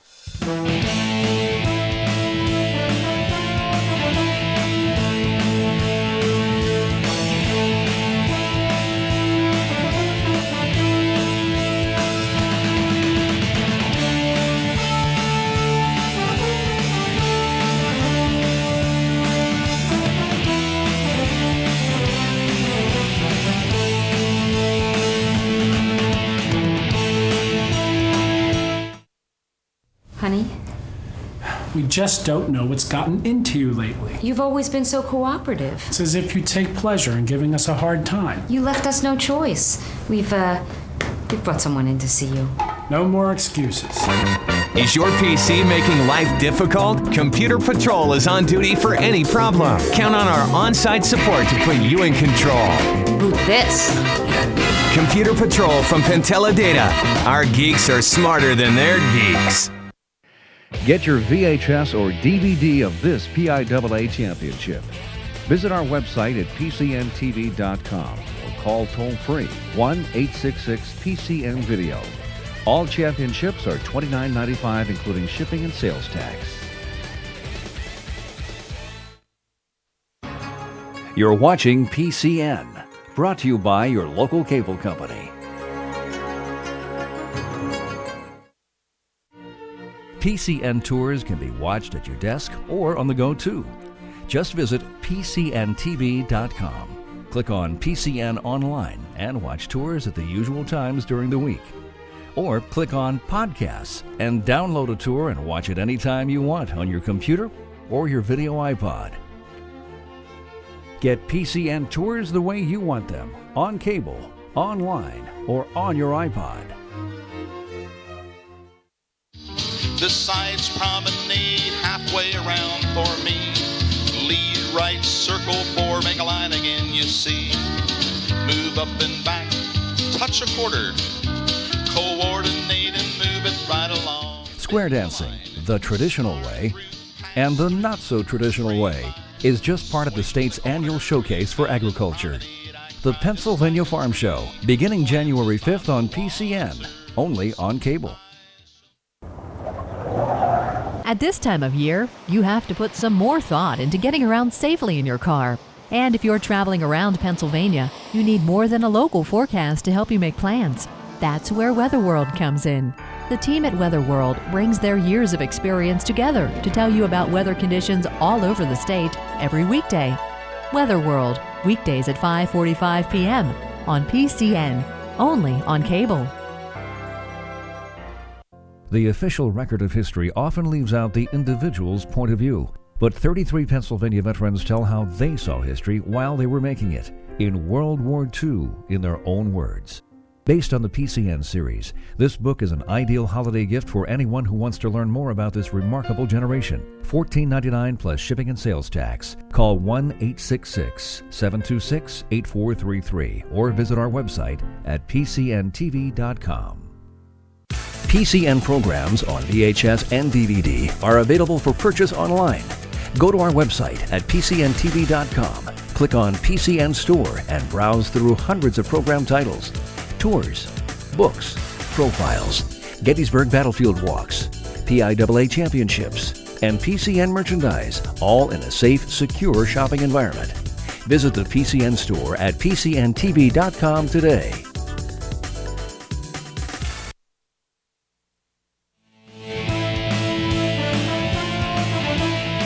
Thomas Jefferson, Garnet Valley, the Class 3A matchup in the PIAA Football Championship. Thomas Jefferson 14, Garnet Valley 3, as we get you set for the start of the second half. But gentlemen, talking a little bit about the first half. Steve Bowen, not a whole lot of surprises from what Thomas Jefferson, what we expected to see from them, but a very impressive drive to finish this second quarter and go up on top by 2 scores. It was an impressive drive, but if you're Bill Chirpak, you're kind of in the catbird seat because you're up 11 points and you have a lot to talk about, a lot to get better at in the second half. We talked in between the break, the fact that they haven't done a lot, but what they've done has been really good. I mean, they've had a few great offensive plays. They've had a few great defensive stands, but they haven't been as dominant as they're used to being. Certainly not as dominant as they were last weekend in their semifinal win. And we'll take a look at some of them on offense. Here's Torres with a great cut in the open field. And that was good for 45 yards, and that set up their first touchdown. And here's the touchdown on the quick hitter to Boda, just right up the middle. And that put him up 7-0.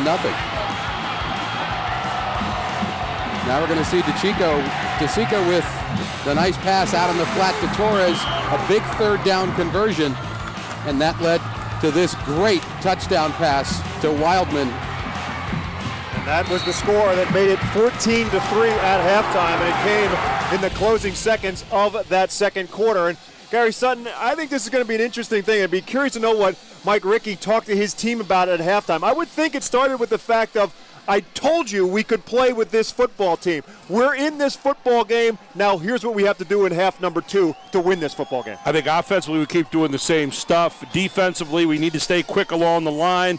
We made them change their modus operandi with the passing. But take a look. Here it is. Van Wyk just doing a great job in the first half. But the defense here is what we're talking about as well on both sides. Lateral coming along the line there for Garnet Valley. This is what kept them in the game. Quickness over brawn, and then offensively, Van Wyk, the operator out there, selling the dives, making the good passes out here to Kaiser in the flat. Then you see Van Wyk looking out here, throwing it to Kaiser again, letting him take off. Kaiser able to run in, catch it. Then Van Wyk says, hey, I'm going to sell hot dogs at halftime after I get done kicking the field goal too. He punts, he kicks, he throws, he runs. He's a baseball player. And I guess one heck of a good son too. There you go, down 14-3 at the half, but I'll tell you what, it was an entertaining first half.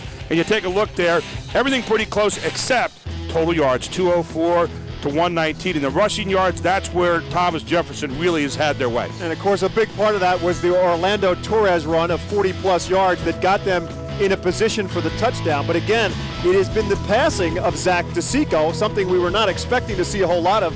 A guy who had thrown just 51 passes coming into this matchup, completing 5 of them, in the first half for 8 and 66 yards. So a little bit of a change in game plan in terms of what Thomas Jefferson did in the offensive side of the football.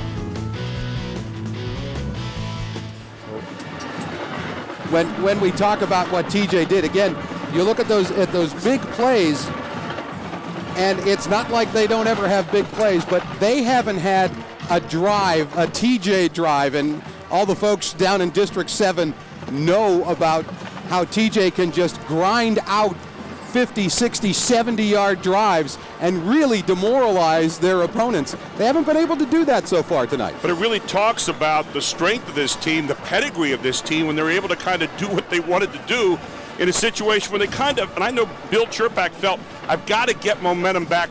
We've got 2.5 minutes here. We got to get a score back right after they had cashed it with that field goal, because momentum was on the side of Garnet Valley at that point, and I was really impressed with the poise of Thomas Jefferson coming back down the field, and then just the perfect pass to end that was the exclamation point on a wonderful drive. The football season coming to a conclusion here this weekend, the PIAA championships, and of course that means only one thing. The winter sports season is underway, and the Pennsylvania Cable Network will bring you high school basketball beginning Saturday, January the 12th, a triple header at Harrisburg High School Hoop Fest, beginning with a matchup that a lot of people around the state of Pennsylvania certainly will have an interest in. That's Harrisburg against Lower Marion, two of the top-ranked Quad A teams in the state, Reading and York William Penn in the second game of the triple header, and then Susquehanna Township and Chambersburg, a couple of mid-Penn teams going after one another in game 3. And then the Scholastic Play-by-Play Classic from Villanova University, Saturday, February 2nd, Ridley against Lower Marion, and then Chester and Roman Catholic, the matchup in the second game of the doubleheader. I'm getting breathless. Look at this line. This is going to be great stuff to call and watch around the state of Pennsylvania. You got Chester, Roman Catholic, you got Reading High, William Penn of York, pretty good. Harrisburg High, always a perennial contender for the state championship. And, of course, Lower Marion, there every year. Some guy named Kobe Bryant went there one time and won a state championship, as I recall. Is that right, Steve? Absolutely. They defeated Cathedral Prep out of Erie in that game. Speaking of Cathedral Prep, some news from the northwestern part of the state that some folks might be interested in. Cathedral Prep announced today that in 2 sports, baseball and football, they're going to abide by the PIAA enrollment figures, and they're going to drop down to AAA instead of being Quad A out of District 10. It certainly will make a difference in baseball. It'll make a huge difference in football. And of course, everything changes on all sports beginning next season when the Philadelphia Catholic League and becomes eligible for PIAA championship play. So certainly that will have an impact on who and what makes it back to the state championship games. But it will be an interesting scenario in the 2008 season as we look ahead a little bit, and a lot of realignment coming your way as a result of that. Let's find out what the coaches had to say to our Mike Krause at halftime. Bob, Coach Ricky, when they went in halftime, he was concerned about getting some options. He thought maybe he can attack the midline option. They think they can get a little bit more out of it. Their defense did what they wanted to do. They wanted TJ to throw the ball. However, that throw was right on the money and just an athletic catch. Coach Cherpak was looking at it. He said, we're not playing that well. We made a couple mental errors. And these guys are playing physical and they're playing tough. And it's not that easy to go against a team like this. He has a lot of respect for what is being done by Garnet Valley. He just wants his kids to get themselves their focus and sharpen up and see if they can get a little bit more aggressive in that second half. Talk about Coach Cherpak, 136-28 career record in 13 years. And he is trying to do a little something here tonight, a little history, to join Jim Render and Tom Loughran as the only WPIAL coaches to never lose a game at Hershey Stadium in multiple appearances. Render, of course, with Upper St. Clair 3-0, Lochran 2-0, and Chirpak would be 2-0 if he could win tonight, but a long way to go in this second half before that happens. And I got to say, and I got to think that Bill Chirpak has made a job transition that probably nobody in the state of Pennsylvania has ever done. He was a great lineman at the University of Pittsburgh, left the University of Pittsburgh and went to mortuary school, worked at a funeral home for 15 years. Yep. He's now the athletic director at Thomas Jefferson. Yeah, I don't think a whole lot of people have made that career transition. No, and it's been a source of some cheap jokes. Okay, yeah, absolutely. I mean, I'm sitting here right now, just, we're not even going to go there. Yeah, but the thing about Chirpak, and people make a big deal about he wears shorts on the sidelines, and I got to tell you, last Friday night in Erie, the wearing of shorts was about as nutty a thing as I have ever seen, because it was absolutely positively freezing cold at Veterans Stadium. But he says that, once they get out on the field, because we saw him walking into the stadium, he had a full set of sweats on, but once he gets out on the field, once it's game time, he puts his game face on and his game shorts on, and they go. Well, we big guys got some extra insulation. We can do that out there. But, now the assistant coach, you saw one more set of legs there, and I understand some of the players have called out some of the assistant coaches here, so the story goes, to get out there, and there you go. Yeah, absolutely. It's probably a nice balmy 20 down there tonight, 25 it feels like on the field right now. There you are. I guarantee you those are the only ones with any skin showing in this game. A good crowd on hand tonight despite the cold of this mid-December weekend. 5,087, as a matter of fact, is the official attendance for tonight's AAA matchup. In case you're just tuning in, Steel High won the Class A championship this afternoon. 35-14, the final score over Sarah Catholic. So Steel High is your Class A champion, and the AAA championship halfway through. Thomas Jefferson on top of Garnet Valley 14-3. We're talking about threes. Garnet Valley is the third Delaware County school to ever reach the state finals. Ridley came here in 1990. Strathaven played here in 4 consecutive years, 99, 2002. So everything in threes here starting the second half. And we talked about Garnet Valley changing leagues next season. Again, last year they were part of the Southern Chester County League. That league has dissolved. They are an independent and played an independent schedule this season, and they will go into the Central League next season in 2008. They will be a Quad A team next year, as Steve Bowen talked about Erie Cathedral Prep dropping down to AAA. Garnet Valley will move up to Quad A, and they will play the likes of Strathaven and Ridley in that Central League. Thomas Jefferson will get the football to start the second half, starting 1st and 10 from their own 23-yard line. I formation. Boda is the fullback, Torres is the tailback, but it's DeSico rolling out, looking to throw, has an open receiver. It's Brock DeSico, the tight end and younger brother of Zach, getting the first down across the 40 to the 43-yard line. What's interesting about this play is everything was flowing to the other side, and they had DeSico kind of come out in the flat and then kind of almost a naked bootleg by the other brother. Now look, everything's going this way. And now you see, good block right here to give a little bit more room for DeSico. He comes out, and he's got his man slipping out here in the flat, and there he is. Good, well-designed play. Everything going opposite, and you counter back against that with a beautiful little pass to the outside. 20 yards on the hookup from DeSico to the 43-yard line.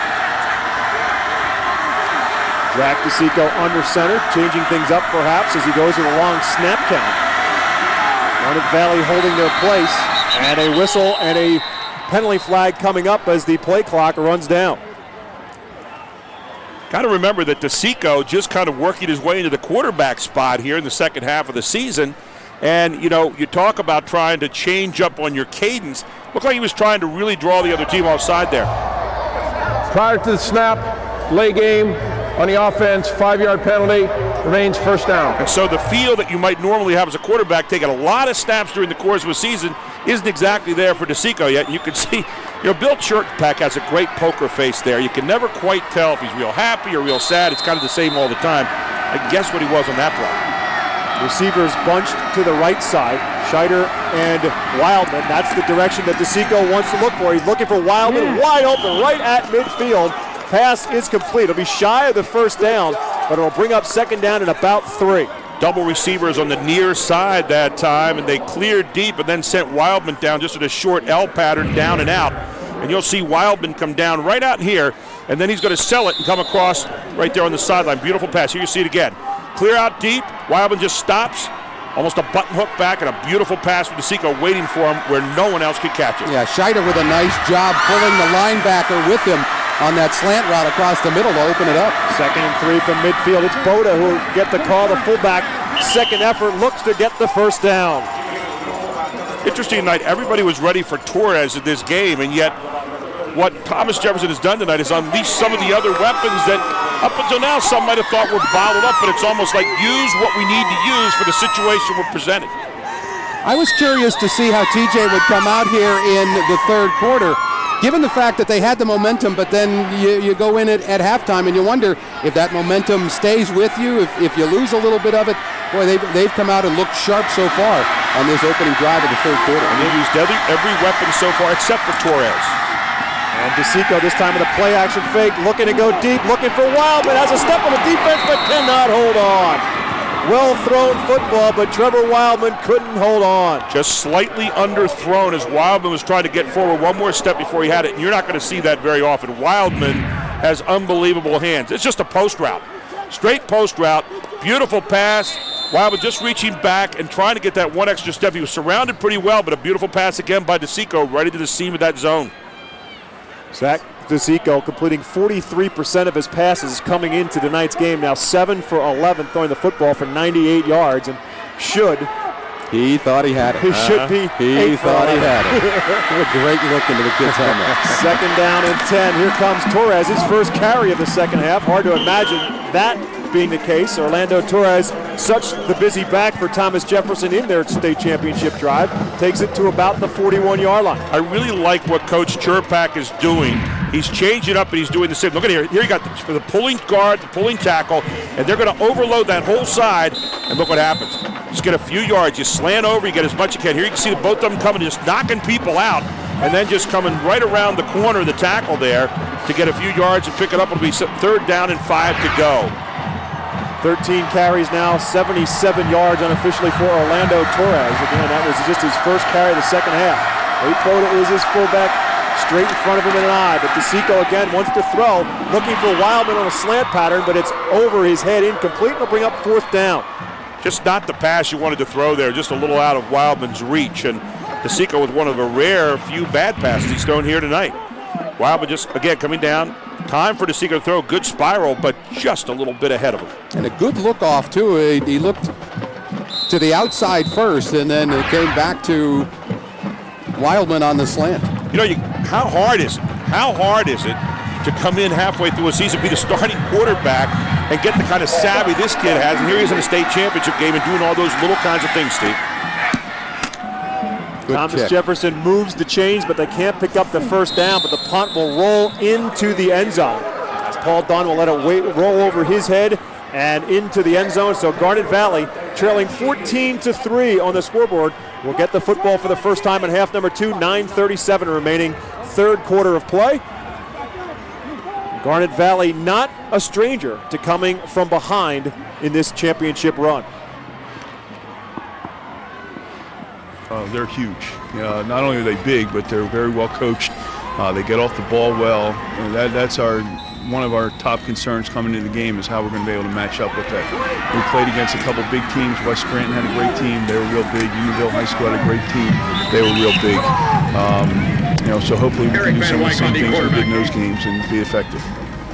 Eric Van Wyk on the option keeper, picks up a couple of yards to about the 23-yard line. I know one of the things Coach Rigi has been really happy about is the fact his team is resilient. They've come back in the last couple of weeks, coming from behind to win football games, and he went on to tell us about that in the next little piece. Well, this team is a really unique team in that it has a deep belief in itself. Not cocky or arrogant, but just the confidence that comes from believing in each other, from working together. Eric's poised, Drew's poised, Shane Eaches, one of our other captains, Alex Portali, they do a great job of not getting rattled, and when they don't get rattled, the kids don't get rattled, and because we've been successful and been able to come back, they pretty much believe they can do that whenever they need to. They trailed West Scranton 9-0. They trailed Lampeter Stroudsburg 13-0 a week ago. Chris Palaio picking up about 4 yards on that second down run, and Garnet Valley with an injured player on the field. 3rd down and 2 now coming up for Garnet Valley. And it's number 70, Alex Diggory, who is down on the field. Let's take a look at that schedule that Garnet Valley traversed during the course of the season. And you take a look, and the lone loss is right down here against Unionville, 13-7. Well, later on they atoned for that, getting Unionville in the playoffs with a 13-0 win right up in here. And other than that, 13 big wins coming from behind, as you saw the last 2 weeks against West Grant. We did them during the course of the season, Bob. Great team. And then Lampeter Strasburg, they won by 7 on a 74-yard touchdown play from Van Wyck to Kaiser.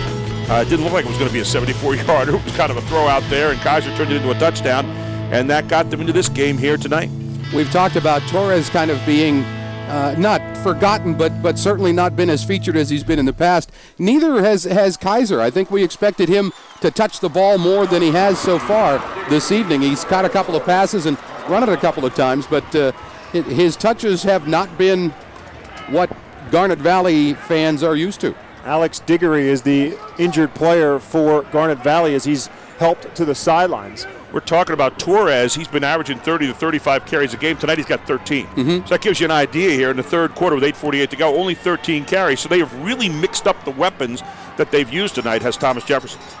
In the meantime, Garnet Valley with the football. 3rd down coming up for Garnet Valley. And the football marked down at the 27-yard line. So it'll be 3rd and 3 coming up for Garnet Valley.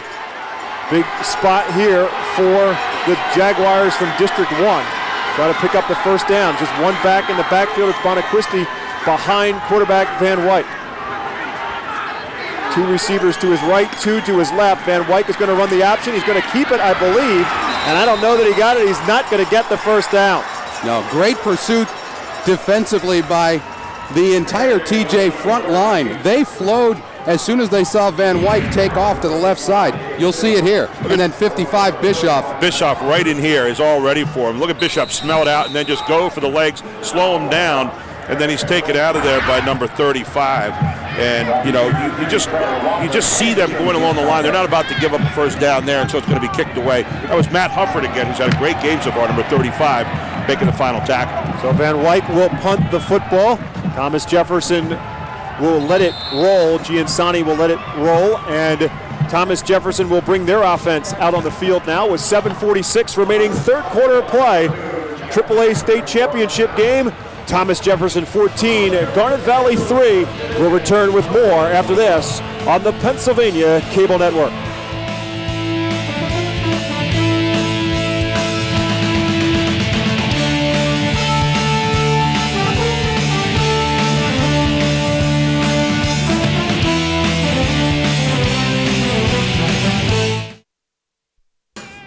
Play the game with honor, for the glory, and for victory. With pride for my team and respect for the game.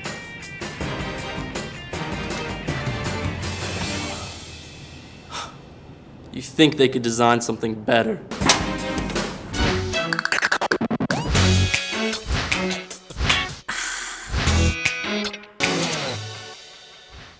Describe to me in your own words a Philadelphia Eagle fan. It's like no other. I honestly believe the diehard fans, if you cut them, their blood would be green.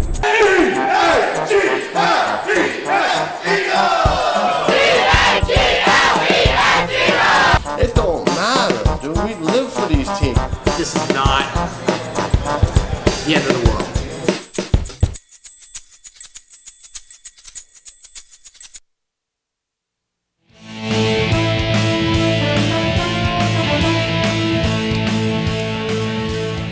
First and 10 for the Thomas Jefferson Jaguars, their second offensive series in half number 2, starting from their own 20-yard line.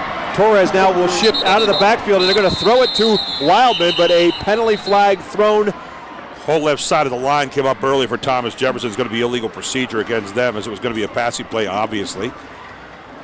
And it will be the 3rd penalty of this game against Thomas Jefferson.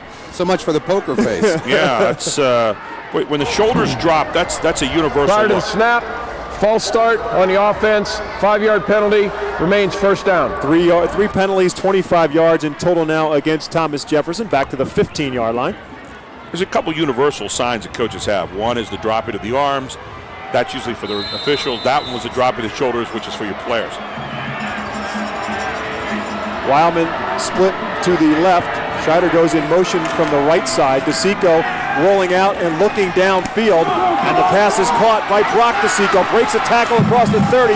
First down pickup for Thomas Jefferson to the 34-yard line. Exactly the same play they started the second half with everything flowing the other side. They pulled the guard and the tackle off the right, and then they had DeSico come out again, just sliding out there, one-on-one, with everything flowing to the opposite side, and it worked again for him for another big game. And also exactly the great block by Boda, as we saw on the previous pass play, DeSico to DeSico. There's Diggory down there getting his knee iced at the moment. 19-yard pickup for Thomas Jefferson to the 34-yard line. Back to Torres. Torres with a big hole to the 40 and will be wrapped up at about the 43, maybe to the 44-yard line and close to a first down. If you want to talk about someone who's having a really good night, watch 34 Nate Boda. He's already got a touchdown. He's got 2 great blocks on pass plays. Look, watch this look here. Right here. Look at this right here. Just flatten the man out. Good seal block to the inside, and then look at this. You and I could run through that, Steve. Holy cow. 5'11", 205. We saw a lead blocker in the early game, Jordan Hill, 6'4", 270. I guess you don't have to be quite that big to be effective. He's just been outstanding, blocking both in the passing game and in the running game. Boda, 5'11", 205, and I'll tell you what, just crumbled the man in front of him on that block. And as Steve said, a career night, because he's running with the football as well, had just 27 carries coming in. He's got 4 tonight for 62 yards, including a 23-yard touchdown run for Thomas Jefferson. He's one of those guys, though, Bob, you just sense he gets a special joy out of a block like that. You got to wonder what he thinks when they call the play in the huddle and they say, you're going to run with it. Whether he's happy about that or if he's not. Here's Torres, 14 attempts tonight for 87 yards. Not a bad night for most people, 6.2-yard average. Number 26, you see him there in the huddle. But the way he's been carrying the ball lately, 30 to 35 times, he's having a night where he got to take a break. Let's find out what the story is on Alex Diggory down on the sidelines.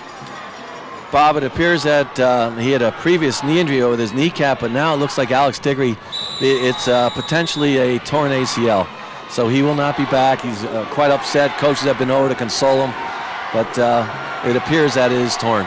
It's a shame for the senior playing his final football game for Garnet Valley High School. It is the state championship game on 2nd down and 1.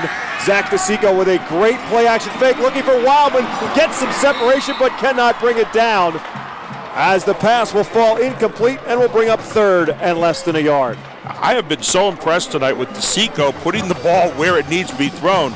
That is another catch that Wildman could have made. He's got a great set of hands. Look at this. Great fake into the line. Everybody bought it. Look at his passes thrown. Just right there, we look like Wildman had both hands on from the other angle, and you can see Wildman says, hey, I know I should have had that. So on 2nd down and less than a yard, Bill Cherpak choosing to try to go deep and get the big play. Instead, now we'll go for it on 3rd and short and pick up the first down, and a more traditional look for Thomas Jefferson in that tight formation, I formation behind it. DeSico will call his own number on the quarterback sneak, and plenty of surge to get the first down. I'm just really surprised that that's the first time we've seen him carry the ball tonight. He does such a nice job running all sorts of option plays and that quarterback keeper, and boy, they just lined up behind the big center. Well, you see Rob McCall just takes it right in there, and then you see the dive here, and nice little opening. And again, I don't think they've had to call his number much tonight. It's one of the nice things. He's operated the offense. Having watched from the WPIAA championship, he has matured just in a short time since then. Torres finds a gap. Torres finds Garnet Valley territory and finally run out of bounds at about the 41-yard line, close to another Thomas Jefferson first down. Scheider with a nice downfield block, and Torres tried to use it, but a good job by the watch here. By the Garnet Valley guy. Here it is again. There's Boda planting it right here. Here again, seal block. Have you seen that before? And then a good lead man right through here. Here he comes, Torres. Same play we saw before, and look at the result. Same thing again. We talked about some of the adjustments that the teams would be doing they've been pulling inside. They've been pulling Brock DeSico, number 10, to help handle number 77, the big guy for Garnet Valley, Nick Garcia, and it's paid dividends.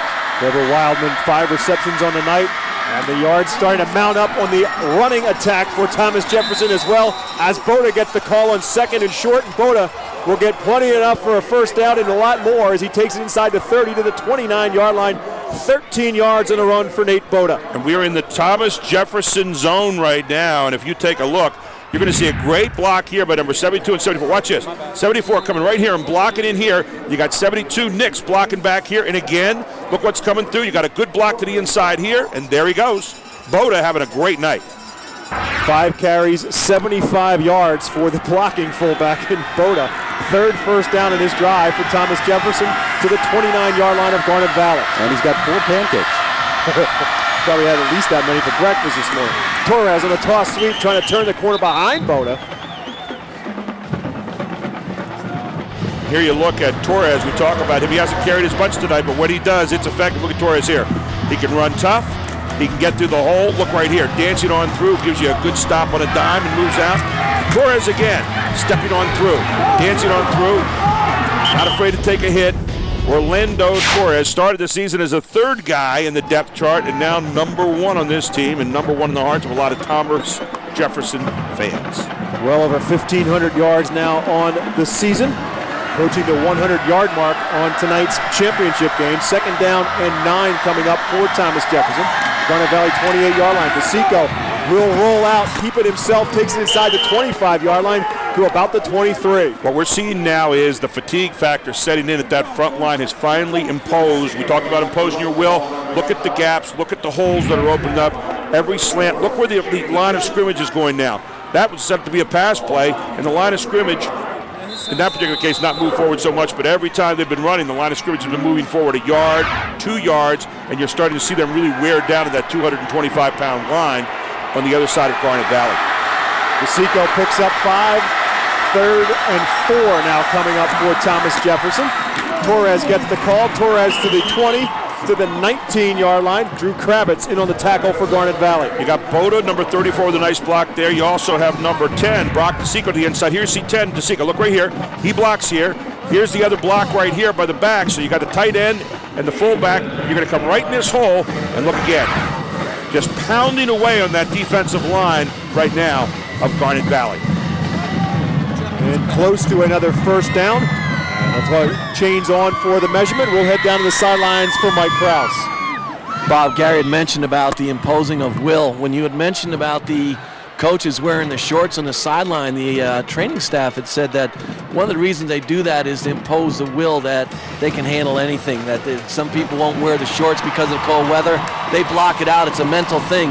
And Gary had mentioned about imposing their will in this drive. It seems right now it's kicking in. Gary, we talked in the first quarter when it seemed like TJ was stalling out and didn't seem to have any rhythm. And a lot of it had to do, at least my thought, is that these guys love to run block, and that's how they get into a comfort zone.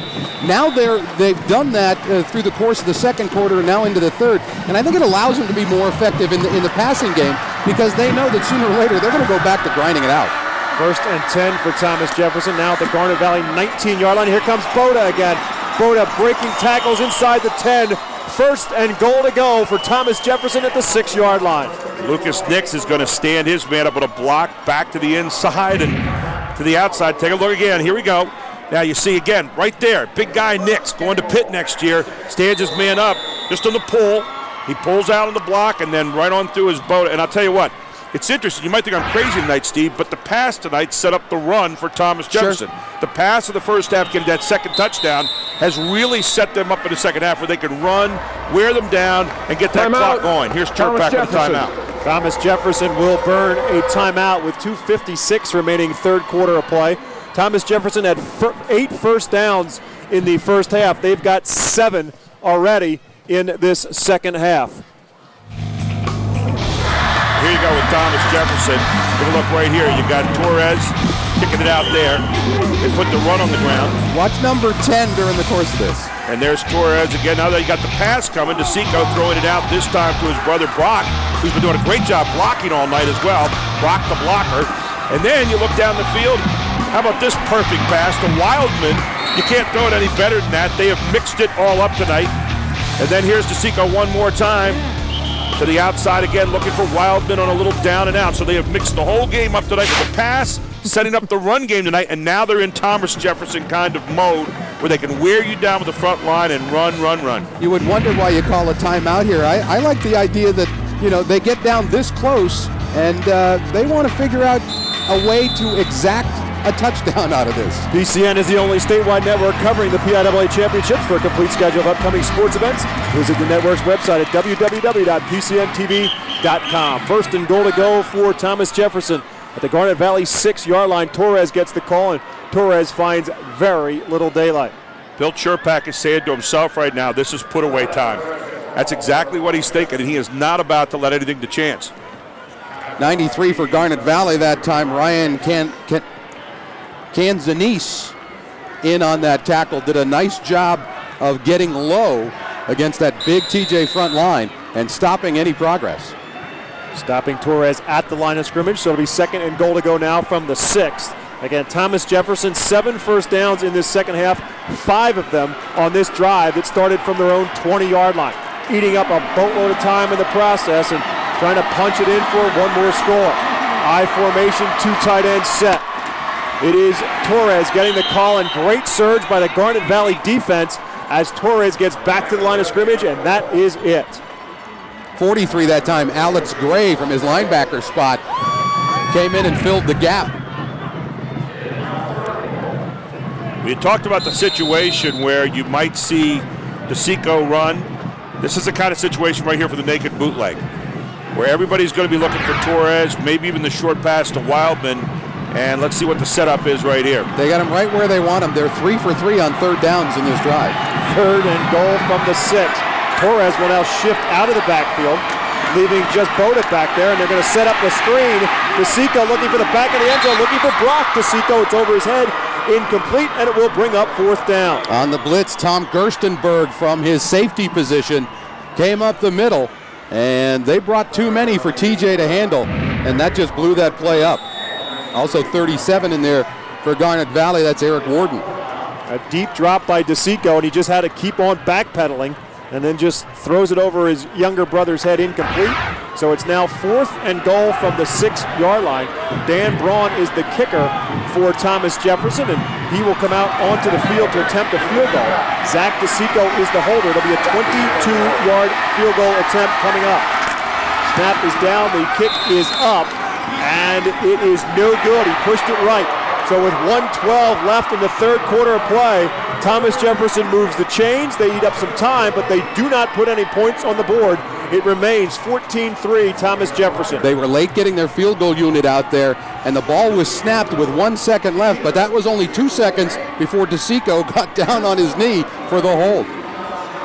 So Garnet Valley will take possession. Just the second offensive series for Garnet Valley in this second half. And Garnet Valley's got to do something now that's really hard to do, is get some kind of momentum after being on the bench most of the time here in the second half. And they're still only down 11 points. They need to get a score here at 1:12 to go in the third quarter. Remind you, this is right up Garnet Valley's alley. Back-to-back comebacks to get to this championship. One over West Scranton, one over Lampeter Stroudsburg. Van Wyk looking to throw the football, looking for Kaiser. Over his head, incomplete. It'll bring up 2nd and 10. Great job by the linebackers dropping back into coverage. That had to be a perfect pass because there was a TJ linebacker about 3 yards in front of the receiver, and the defensive back is right behind him. Take a look here. He's got Kaiser. Now, there's a problem. He's got Kaiser and Paleo in the same area, and I think they were a little confused as to where they were supposed to be running that route. It didn't really isolate Kaiser enough. Stops the clock with 1:06 now remaining third period of play. Very important, I believe, right here for Garnet Valley to pick up some yardage and move the football. They'll swing it out this time to Kaiser. Tries to turn the corner. He'll get a couple, but not a whole lot. Good pursuit to the sidelines by Thomas Jefferson defensively. Giansani in on the tackle. Well, the best defense right now for Garnet Valley is to keep the football and put Thomas Jefferson on the bench for a while, and they have not been able to do that so far since really about the second quarter. Kaiser, one of their key offensive weapons. That's only the 7th touch in the football game. Now, he averages about 10 to 11 per game, but still you would think that in a championship game that they might look to him a little bit more. Nice job of bottling him up on the sideline that time, and insult to injury, a hold on the play. 7 touches, 5 of them by pass. So he really has not been a part of the rushing offense for Garnet Valley. He's their leading rusher on the season with 1,250 plus yards. On the offense, 10-yard penalty. Repeat, second down. The road gets a little bit tougher now for Garnet Valley as they'll back them up to the 15-yard line, 10 yards from the spot of the foul. It'll remain second down for Garnet Valley. Second down and about 16 now coming up. Back at the 14-yard line is where the line of scrimmage is for Garnet Valley. 57 seconds now remaining third period.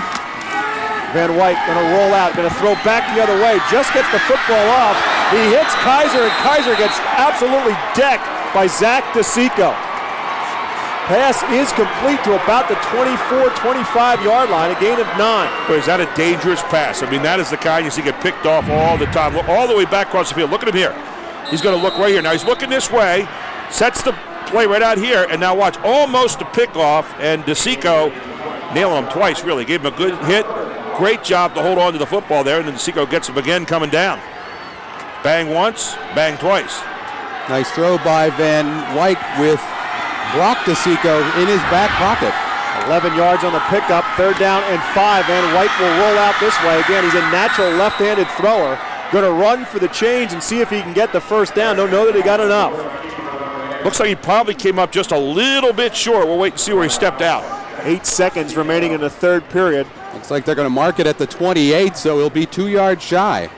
So a punting situation coming up for Mike Rickey and his offense as they can't get enough to pick up the first down. They'll mark him 2 yards short, 4th and 2. And Van Wyk will drop back to punt. Timeout call. Garnet Valley. Garnet Valley will burn their first timeout. Wow. Big moment in the game. I don't think so. I think this may have more to do with wind than anything in terms of punting the football. Wanting to punt. Wind, I think, now is blowing a little bit behind Garnet Valley and wanting to punt the football with the wind behind them, more so than going for it on 4th down. What you might do here is come up there and try to get an offsides. You might try to get a long count, something like that, get an offsides penalty, and maybe draw them off. But, I think you're throwing caution to the wind here to hand it on the 28-yard line to Thomas Jefferson with the kind of game they have offensively. So it will be 4th and 2 for Garnet Valley. Again, you always have to remember that the punter is also the quarterback when Van Wyk goes back. Tomorrow, 2 more championship football matchups for you. And again, we'll remind you of the time change as well. The AA championship originally scheduled for 1 between Dunmore and Jeanette now will be a 12 o'clock kickoff. And then the final game of the weekend is the Quad A championship between Parkland and Pittsburgh Central Catholic. Originally a 7 o'clock kickoff will now be a 5 p.m. kickoff. We'll have all the action for you right here on the Pennsylvania Cable Network. The decision appears to be in. They are going to go for it on 4th and 2. Van Wyk is going to throw for it, looking for Paul Dunn. It's over his head and incomplete. Boy, we saw the effects of a short field in the first game with the interception by Steele High and running it back inside the 16-yard line. Mike Rickey throws the dice, does a little riverboat gambling here, and loses as the ball just out of the hands of the receiver, Paul Dunn, just a little bit high. And the ball goes over to Thomas Jefferson on downs, and you got to think they get this touchdown heading to the fourth quarter or in the beginning of the fourth quarter. This one might be on its way out. So Bill Chirpek's offense goes back out on the field for the final play of the third period. Torres will shift out of the backfield, starting from the Garnet Valley 28-yard line. They will throw it to Wildman. Wildman with 2 blockers in front of him, 25-yard line, 24-yard line before he's wrapped up. And that will wrap up the third quarter of play in the PIAA AAA championship game. Thomas Jefferson with the football and the lead on the scoreboard as well. After 3 quarters of play, the score, Thomas Jefferson 14, Garnet Valley 3. We'll take a break and we'll come back with the final 12 minutes right after this on the Pennsylvania Cable Network.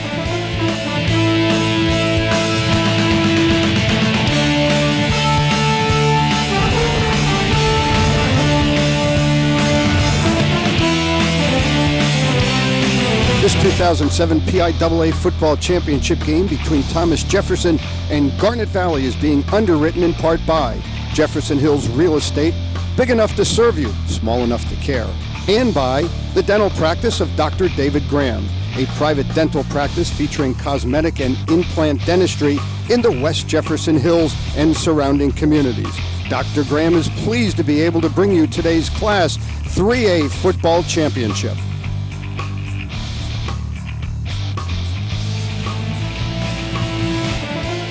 Thomas Jefferson, Garnet Valley, getting set to start the fourth period of play alongside Gary Sutton, Steve Bowen. My name is Bob McCool, and the fourth member of our crew, Mike Krause, on the sidelines. Bob, one of the emotional leaders of this team for Thomas Jefferson, Lucas Nix, as you mentioned, he's head to Pitt. He's been a star since his freshman year. Their team has gone 55 and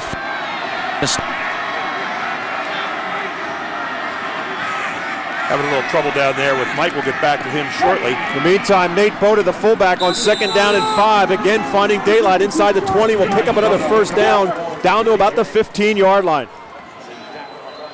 1st and 10 for Thomas Jefferson. We was talking about Lucas Nix. How about Lucas Nix as a lead blocker? Take a look at this. Lucas Nix, the lead man out, and you see again, here's Nix pushing in there. Here's a good push out there by number 55 that time, just a good hole up the middle.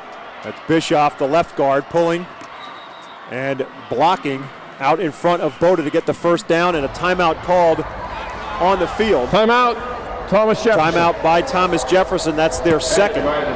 So TJ has 1 timeout remaining. Garnet Valley still has 2. We've still got a lot of time remaining in this football game. 14-3, Thomas Jefferson on top. Nice job by Bill Chirpak, and you can see it here. The timeout called because DeSico didn't like what he saw from the defense. Chirpak, first things first, get his kids gathered around saying, calm down, settle down, let's figure out what we have to do. Didn't have much to tell them, just kind of settling them. We just got a big break right there on the 4th down, roll of the dice by Ricky. And let's go back down to Mike Krause to finish that story about Lucas Nix. Gary, he's 55 and 4 in his 4 years. He started as a freshman. They won a state championship then. Last year they lost to state champion General McClain in the semifinals. And this year he'd like to set himself out to college with that last championship and get 2 for 4 in his high school career. Yeah, Thomas Jefferson in this state championship game in 2004. They defeated Manheim Central 56-20. And looking to try to get their state championship for the second time. They have been in the WPIAL finals 5 straight seasons. DeSico looking for the corner, battling for it is Brock DeSico, and winning the battle is Brock DeSico, just out wrestling the defender for the football and the score. Gerstenberg right there with him, but Brock DeSico at 6'5" just pulled it away for the score. Right. And some might say maybe offensive pass interference. You could even talk about that. I don't think so. I think Wildman just got great inside position on Gerstenberg here, but watch this. This is just throw it up and go get it. And Wildman with those great set of hands. I see the hands right there, but just both guys going for the ball, and a nice job by Wildman at catching the football. Actually, it was 10 Brock DeSico. Oh, I'm sorry, Brock DeSico, forgive me. And you talk about the pass interference possibly. That play, because the ball was floated up, was more like blocking out for a rebound, and I don't think that there was any distinct advantage that he got by the contact. But the fact of the matter is, he's 6'5", 210, and jumped up high. And when he puts the defender on his hip. Let's take a look at it again. Now you take a look.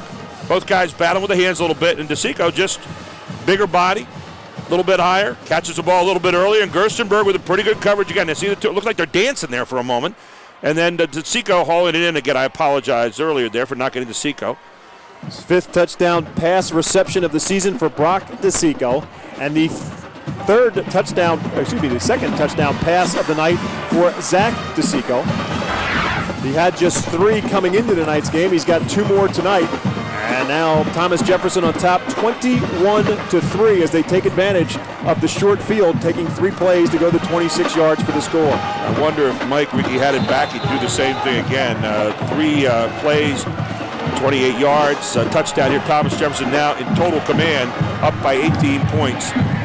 3 big scores right now that they've got to make up this Garnet Valley. All done on the kickoff return for Garnet Valley across the 25-yard line out to about the 29-yard line. PCN's wall-to-wall farm show coverage will run Saturday, January 5th through Saturday the 12th. Some of the highlights include a high school rodeo and the sheep to shawl competition.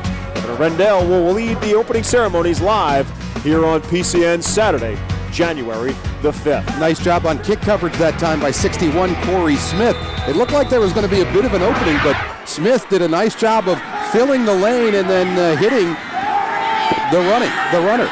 Eric Van Wyk from his own 29-yard line. They open things up with Bonaquisti making the catch.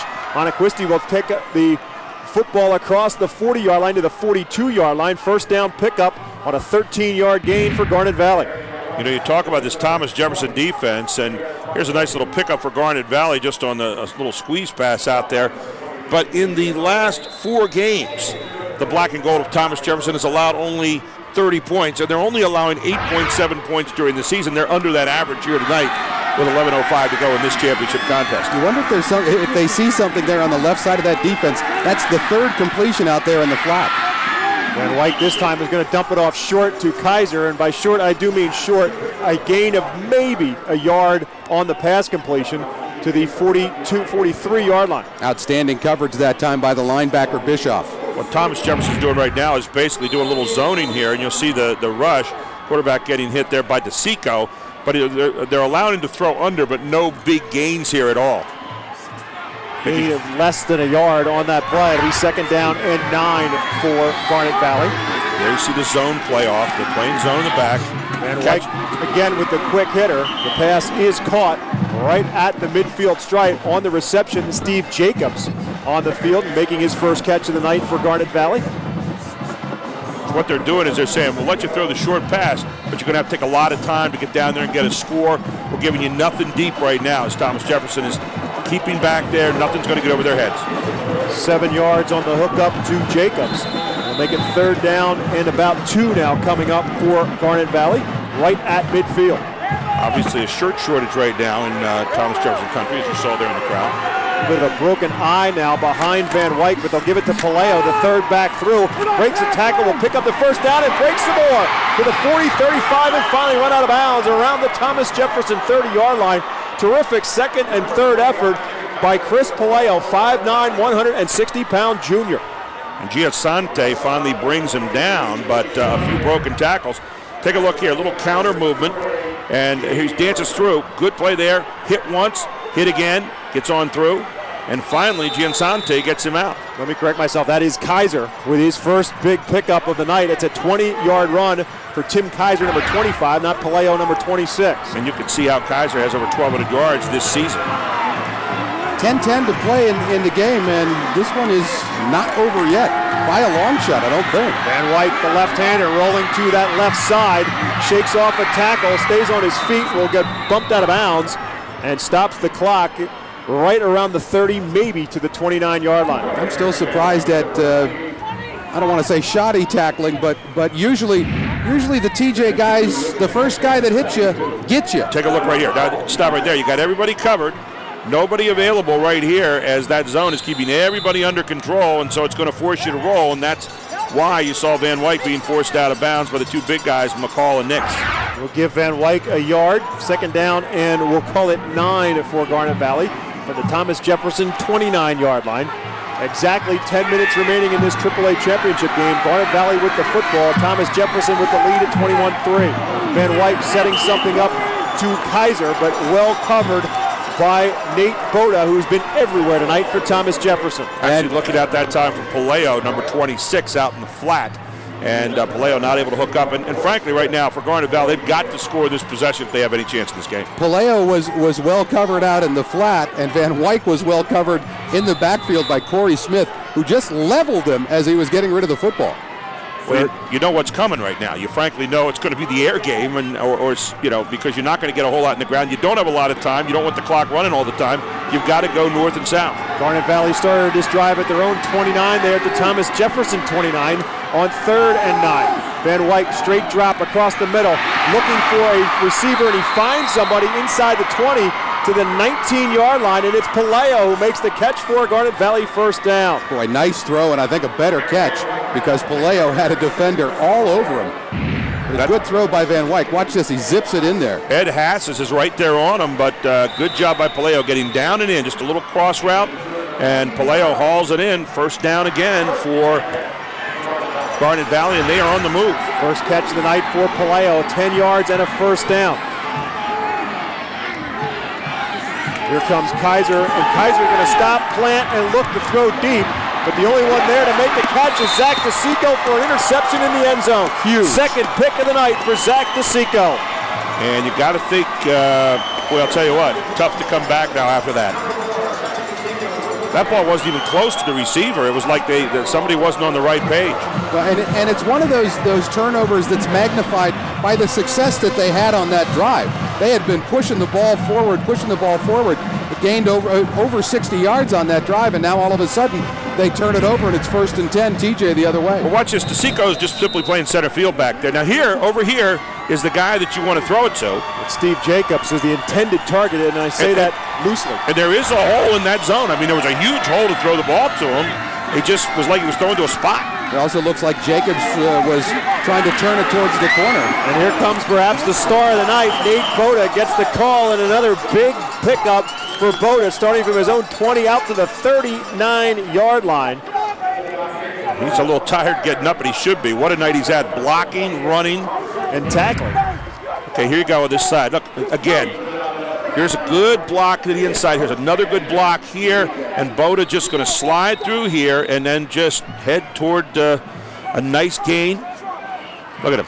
You know, we've been talking about him being a tough guy. One of the things that we haven't mentioned, he's had some nifty moves on these runs of his.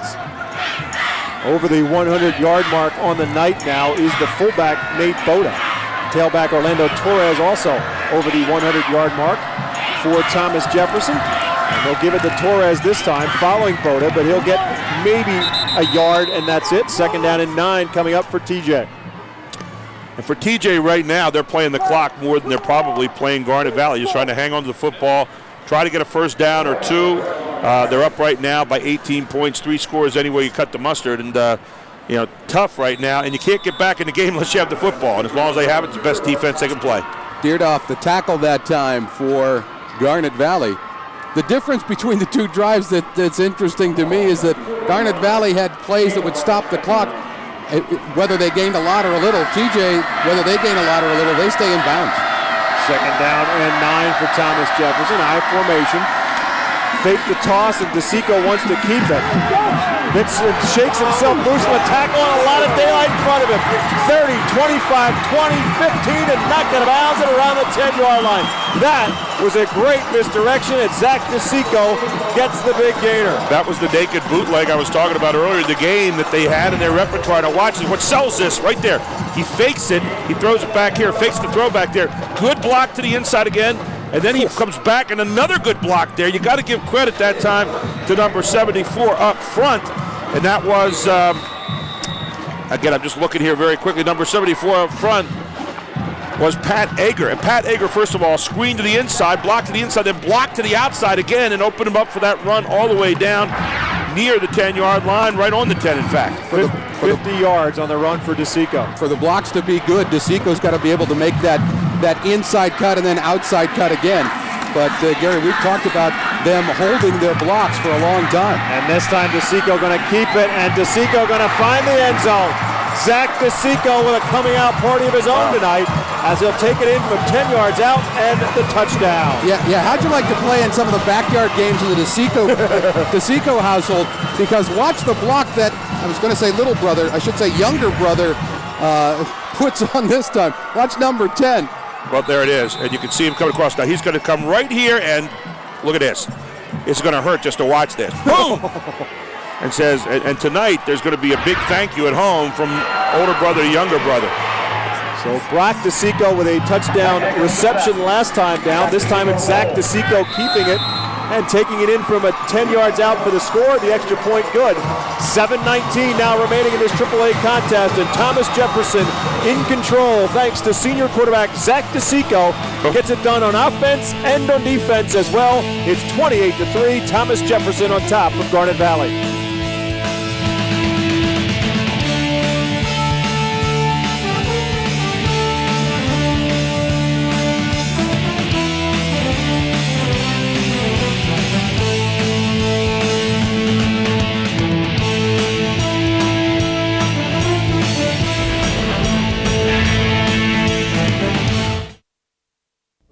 Reaching, caring, inspiring, teaching. Every day, APSCUF faculty members of the 14 state system universities are making the difference in the lives of students. What I get to do here is not just teach.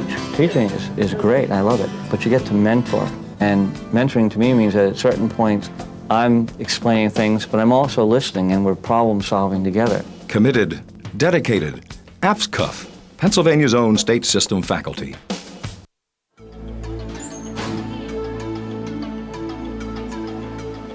Need my A game today. I've worked hard for this. Gotta give 110%. I've trained. I've prepared. Don't forget, leadership, teamwork, communication. That's right. A game today and every day. Stay involved in interscholastic athletics. Become a PIAA registered official. Stay in the game.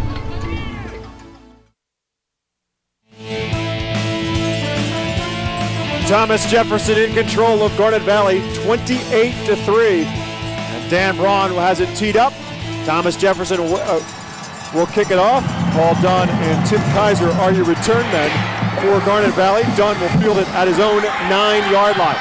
Across the 20, and will not get to the 25-yard line as he's wrapped up and tossed to the ground. It's been a tremendous second half for the Thomas Jefferson Jaguars. It's been a tremendous offensive night, too, for the Thomas Jefferson Jaguars, as they have done it all different kinds of ways. And we're going to be talking about that a little bit later on as we wrap all this up. But 4 touchdowns right now, up 28-3, and it hasn't looked that easy. And again, great kick coverage that time. Giansanti with the tackle on the play. But we've been really impressed with the job that Brock DeSico has done from his tight end position and from his defensive end position. But I think more so from the tight end. They've used him to get the running game going because he's done an outstanding job. Illegal block below the waist on the return team. Half the distance to the goal line. First down. But they've also used him well in the passing game. I think he's caught 3 or 4 passes. But I know for certain he's got 1 for a touchdown on just an outstanding job. 3 passes tonight caught by Brock DeSico. And then to top things off, a great block on that last touchdown run by his older brother, Zach. Garnet Valley with possession now, 7:10 remaining. And the Garnet Valley Jaguars will start from their own 12-yard line. Eric Van Wyk flushed out, going to roll out, find some daylight to the 15-yard line and out of bounds at around the 18, maybe to the 19-yard line. Real nice job by Bonaquisti blocking on the pass play. And what he did was when Van Wyk took off, he turned the defender around so that there really wasn't any contain on that outside. Van Wyk stepped out of bounds at about the 15-yard line, so it'll be just a 3-yard pickup for Garnet Valley. 2nd down and 7 now as they come to the line of scrimmage. Van Wyk under center. Going to run the option and call his own number, and Van Wyk will take it out to the 20-yard line. We'll head down to the sidelines for Mike Krause. Bob, this senior class at preseason, they're supposed to be a down year. But the names that you've been mentioning, Boda, DeSico, Nix, Wildman, they're all seniors, and they're making a difference because their will was out there. We're going to make this a good year, too. And how better to make the year with a 28-3 lead with 6:34 to go in the 4th quarter of the last high school game. They have just 6:29 remaining between themselves and a gold medal. And a perfect season as well, as Van Wyk almost had that one picked off, and who else but Nate Boda had his hands on the football. He has been big tonight for Thomas Jefferson. An incomplete pass and nearly an interception return for a score. Penalty flag on the play as well. It is a procedure penalty against Garnet Valley. So it'll remain 3rd down for Garnet Valley, and they'll back them up 5. You know, Mike was talking about Thomas Jefferson. We'll tell you in just a moment. Prior to the snap, false start on the offense, 5-yard penalty, remains 3rd down. Since 2002, check this out. Thomas Jefferson has gone 77-7. And, you know, since 1995, their worst season was 8-4 in 1999. I mean, the average season for this club is like 10-2. So when you talk about excellence, you talk about high standards, you're talking about the Thomas Jefferson football program. And looking pretty excellent here tonight so far. 28-3 with 6:12 left in the game. Again, they've been to the WPIAL championship game 5 straight seasons, as Van Wyk is going to throw the football, making the catch and immediately getting wrapped up for Garnet Valley is Kaiser, as he will get to the 19-yard line and pick up a 4 on the play and to bring up 4th down. Matt Hufford on the tackle that time, and Van Wyk got bashed again just as he released the football. There's Mike Rickey, and he had a good plan coming in here tonight. Van Wyk's going to get whaled pretty well right here. Again, it's Bischoff coming in hard to nail Van Wyk. Problem is right now, everybody in the world knows you're passing. And so these guys just pin their ears back and come after them. Van Wyk now will punt. And the return for Thomas Jefferson, a fair catch called for by Wildman, or actually, by Giansani at the 48-yard line of Garnet Valley. Well, there have been 4 TDs tonight by this team, and the first one right here, a dive up the middle there by Boda. He just powered forward, and a guy usually blocks. And then this, perfect pass to the corner of the end zone to Wildman. Look at this. Played perfectly, caught perfectly by Wildman.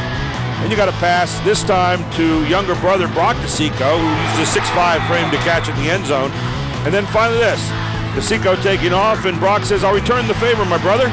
And right here at the end, whack. Block to get him home on the 4th touchdown, 28-3.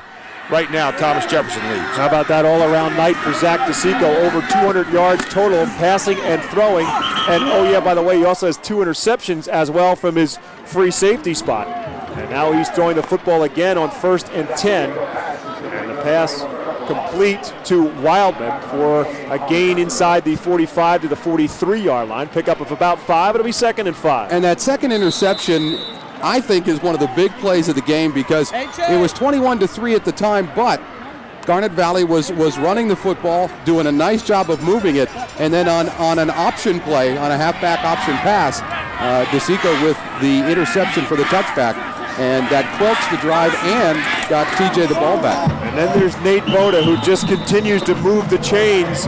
The fullback in the I formation for Thomas Jefferson picks up yet another 1st down for Thomas Jefferson. Well, here's the running game, and it's all about holes. That whole front line up there, Kundrat, Bishop, McCall, Eger, Nix, DeSico. Look at this, they just keep on opening holes all night. This time it's Boda getting through. Next time it's Boda again. And again, Orlando Torres tonight has been part of the holes opening up, and those big guys up front have been doing it all evening long. It's a good thing we don't have the obligation to pick a player of the game, because you've been hard-pressed to pick one from TJ. There have been so many outstanding players. And a fresh set of legs in the backfield for Thomas Jefferson. That's Arthur James, who was actually number 2 in that depth chart, ahead of Orlando Torres when the season started. Torres eventually getting that number 1 spot. Arthur James gets the call, his first carry of the night, and he finds some daylight as well to the 30-yard line, pick up a 5. Well, check this out. That's 145th attempt for Arthur James. He gained 5 on that. He has 1,022 yards for the season, and this is the first carry in the game. He averages 7 yards a carry. He had 13 touchdowns. He just picked up 5 on that one. And he came off the bench, ladies and gentlemen. And he gets the call again on 2nd and 5. He'll pick up 2 more on this one to make it 3rd and 3. That's kind of frightening when you think about it. 3 minutes, 20 seconds with a moving clock. Garnet Valley still has 2 timeouts remaining should they choose to call them, but at this point in time, they are not. Can you tell if he's winning or losing? Nope. Not going to show you anything. 3rd down and 3 now for TJ at the Garnet Valley 28-yard line. Guy played at Steel Valley for George Novak, name that we all know here in football in Pennsylvania. Now the head coach for Woodland Hills. High formation, it's James again, gets the call. James will get back to the line of scrimmage, and that's it. It'll bring up 4th and 3. You know that they plan this stuff, but how'd you like to be the guy responsible for giving the Gatorade bath to Bill Chirpak, especially based on that facial expression that we saw up 25 with 2.5 to play? Wow. My suggestion would be a senior. He really can't get you back after this one is over with. But if you're an underclassman, you probably don't. He'll probably remember you come August, so you probably don't want to do it to him if you're an underclassman at Thomas Jefferson. I'm trying to look on the sideline, and there doesn't seem to be anybody even approaching that type of a situation. Boda gets the call again. Boda with big yardage. One more time inside the 10-yard line. First and goal to go for Thomas Jefferson. 19 yards that time for Nate Boda. Okay, if we did have to choose someone, I think I choose 34. Look again, and once again, the blocking up front. Boda just powering through. What a game he's had on both sides of the football tonight, and his blocking has been superb. And he's being rewarded now with a football. Torres over 100 yards, Boda over 100 yards. Boda is going to get, and the rest of his offensive line crew are going to get a warm reception as Bill Chirpak will give his front unit offense a chance to get a warm reception from the crowd. And first and goal to go now from the 9-yard line. And the buckets are coming off the bench. Football comes loose as James lost the handle on it momentarily, but will recover it. He'll lose 2 yards back to the 11-yard line. Well, Steve Licht, a sophomore, grabbed the buckets, but now he's giving it to some of the big guys, Egger and Nix, Bischoff. Smart move, Mr. Sophomore. Give it to them because you know you're going to see him again in the summer, and he's going to remember every guy that was on that bucket. They have to fill up the buckets. That's the problem. Better get down to Mike Krause down there and be around the buckets. I want to see what happens. They're filling them up.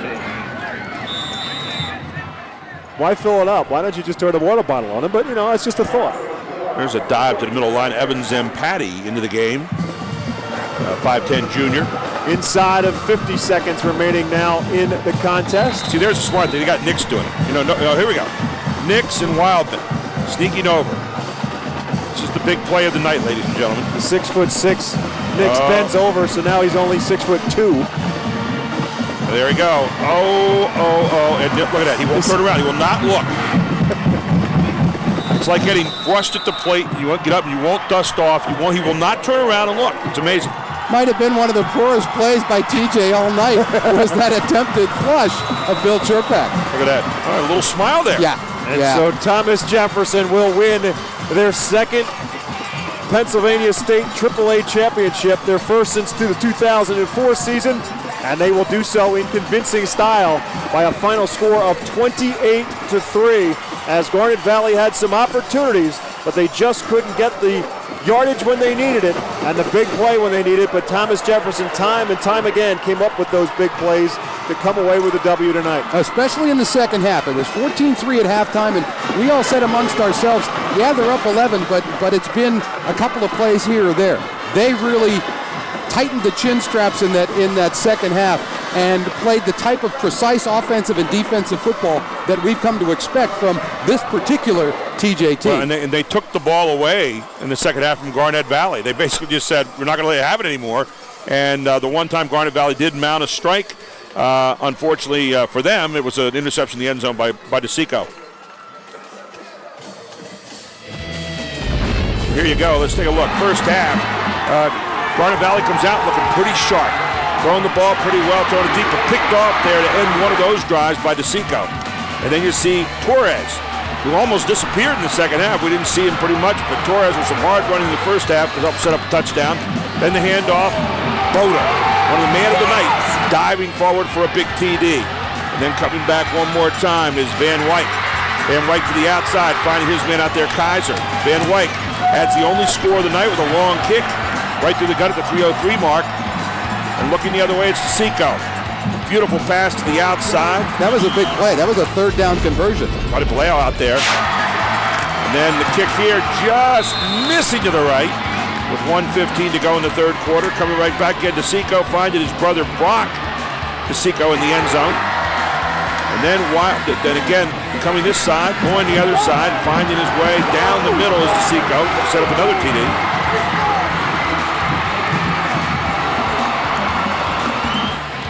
Here you see him take it himself, rolling around the outside. Big block by his brother at the end to free him up into the end zone. There you saw the block. Touchdown again. DeSico's everywhere you look. Tremendous nights tonight for Nate Boda, Zach DeSico, Orlando Torres around the 100-yard mark, as well for Thomas Jefferson. Garnet Valley will finish the 2007 season 13-2, District 1 champions, PIAA runners-up, but Thomas Jefferson will complete a perfect season at 16-0 WPIAL District 7 champions, and a PIAA championship as well. And a PIAA AAA championship game record for total yardage.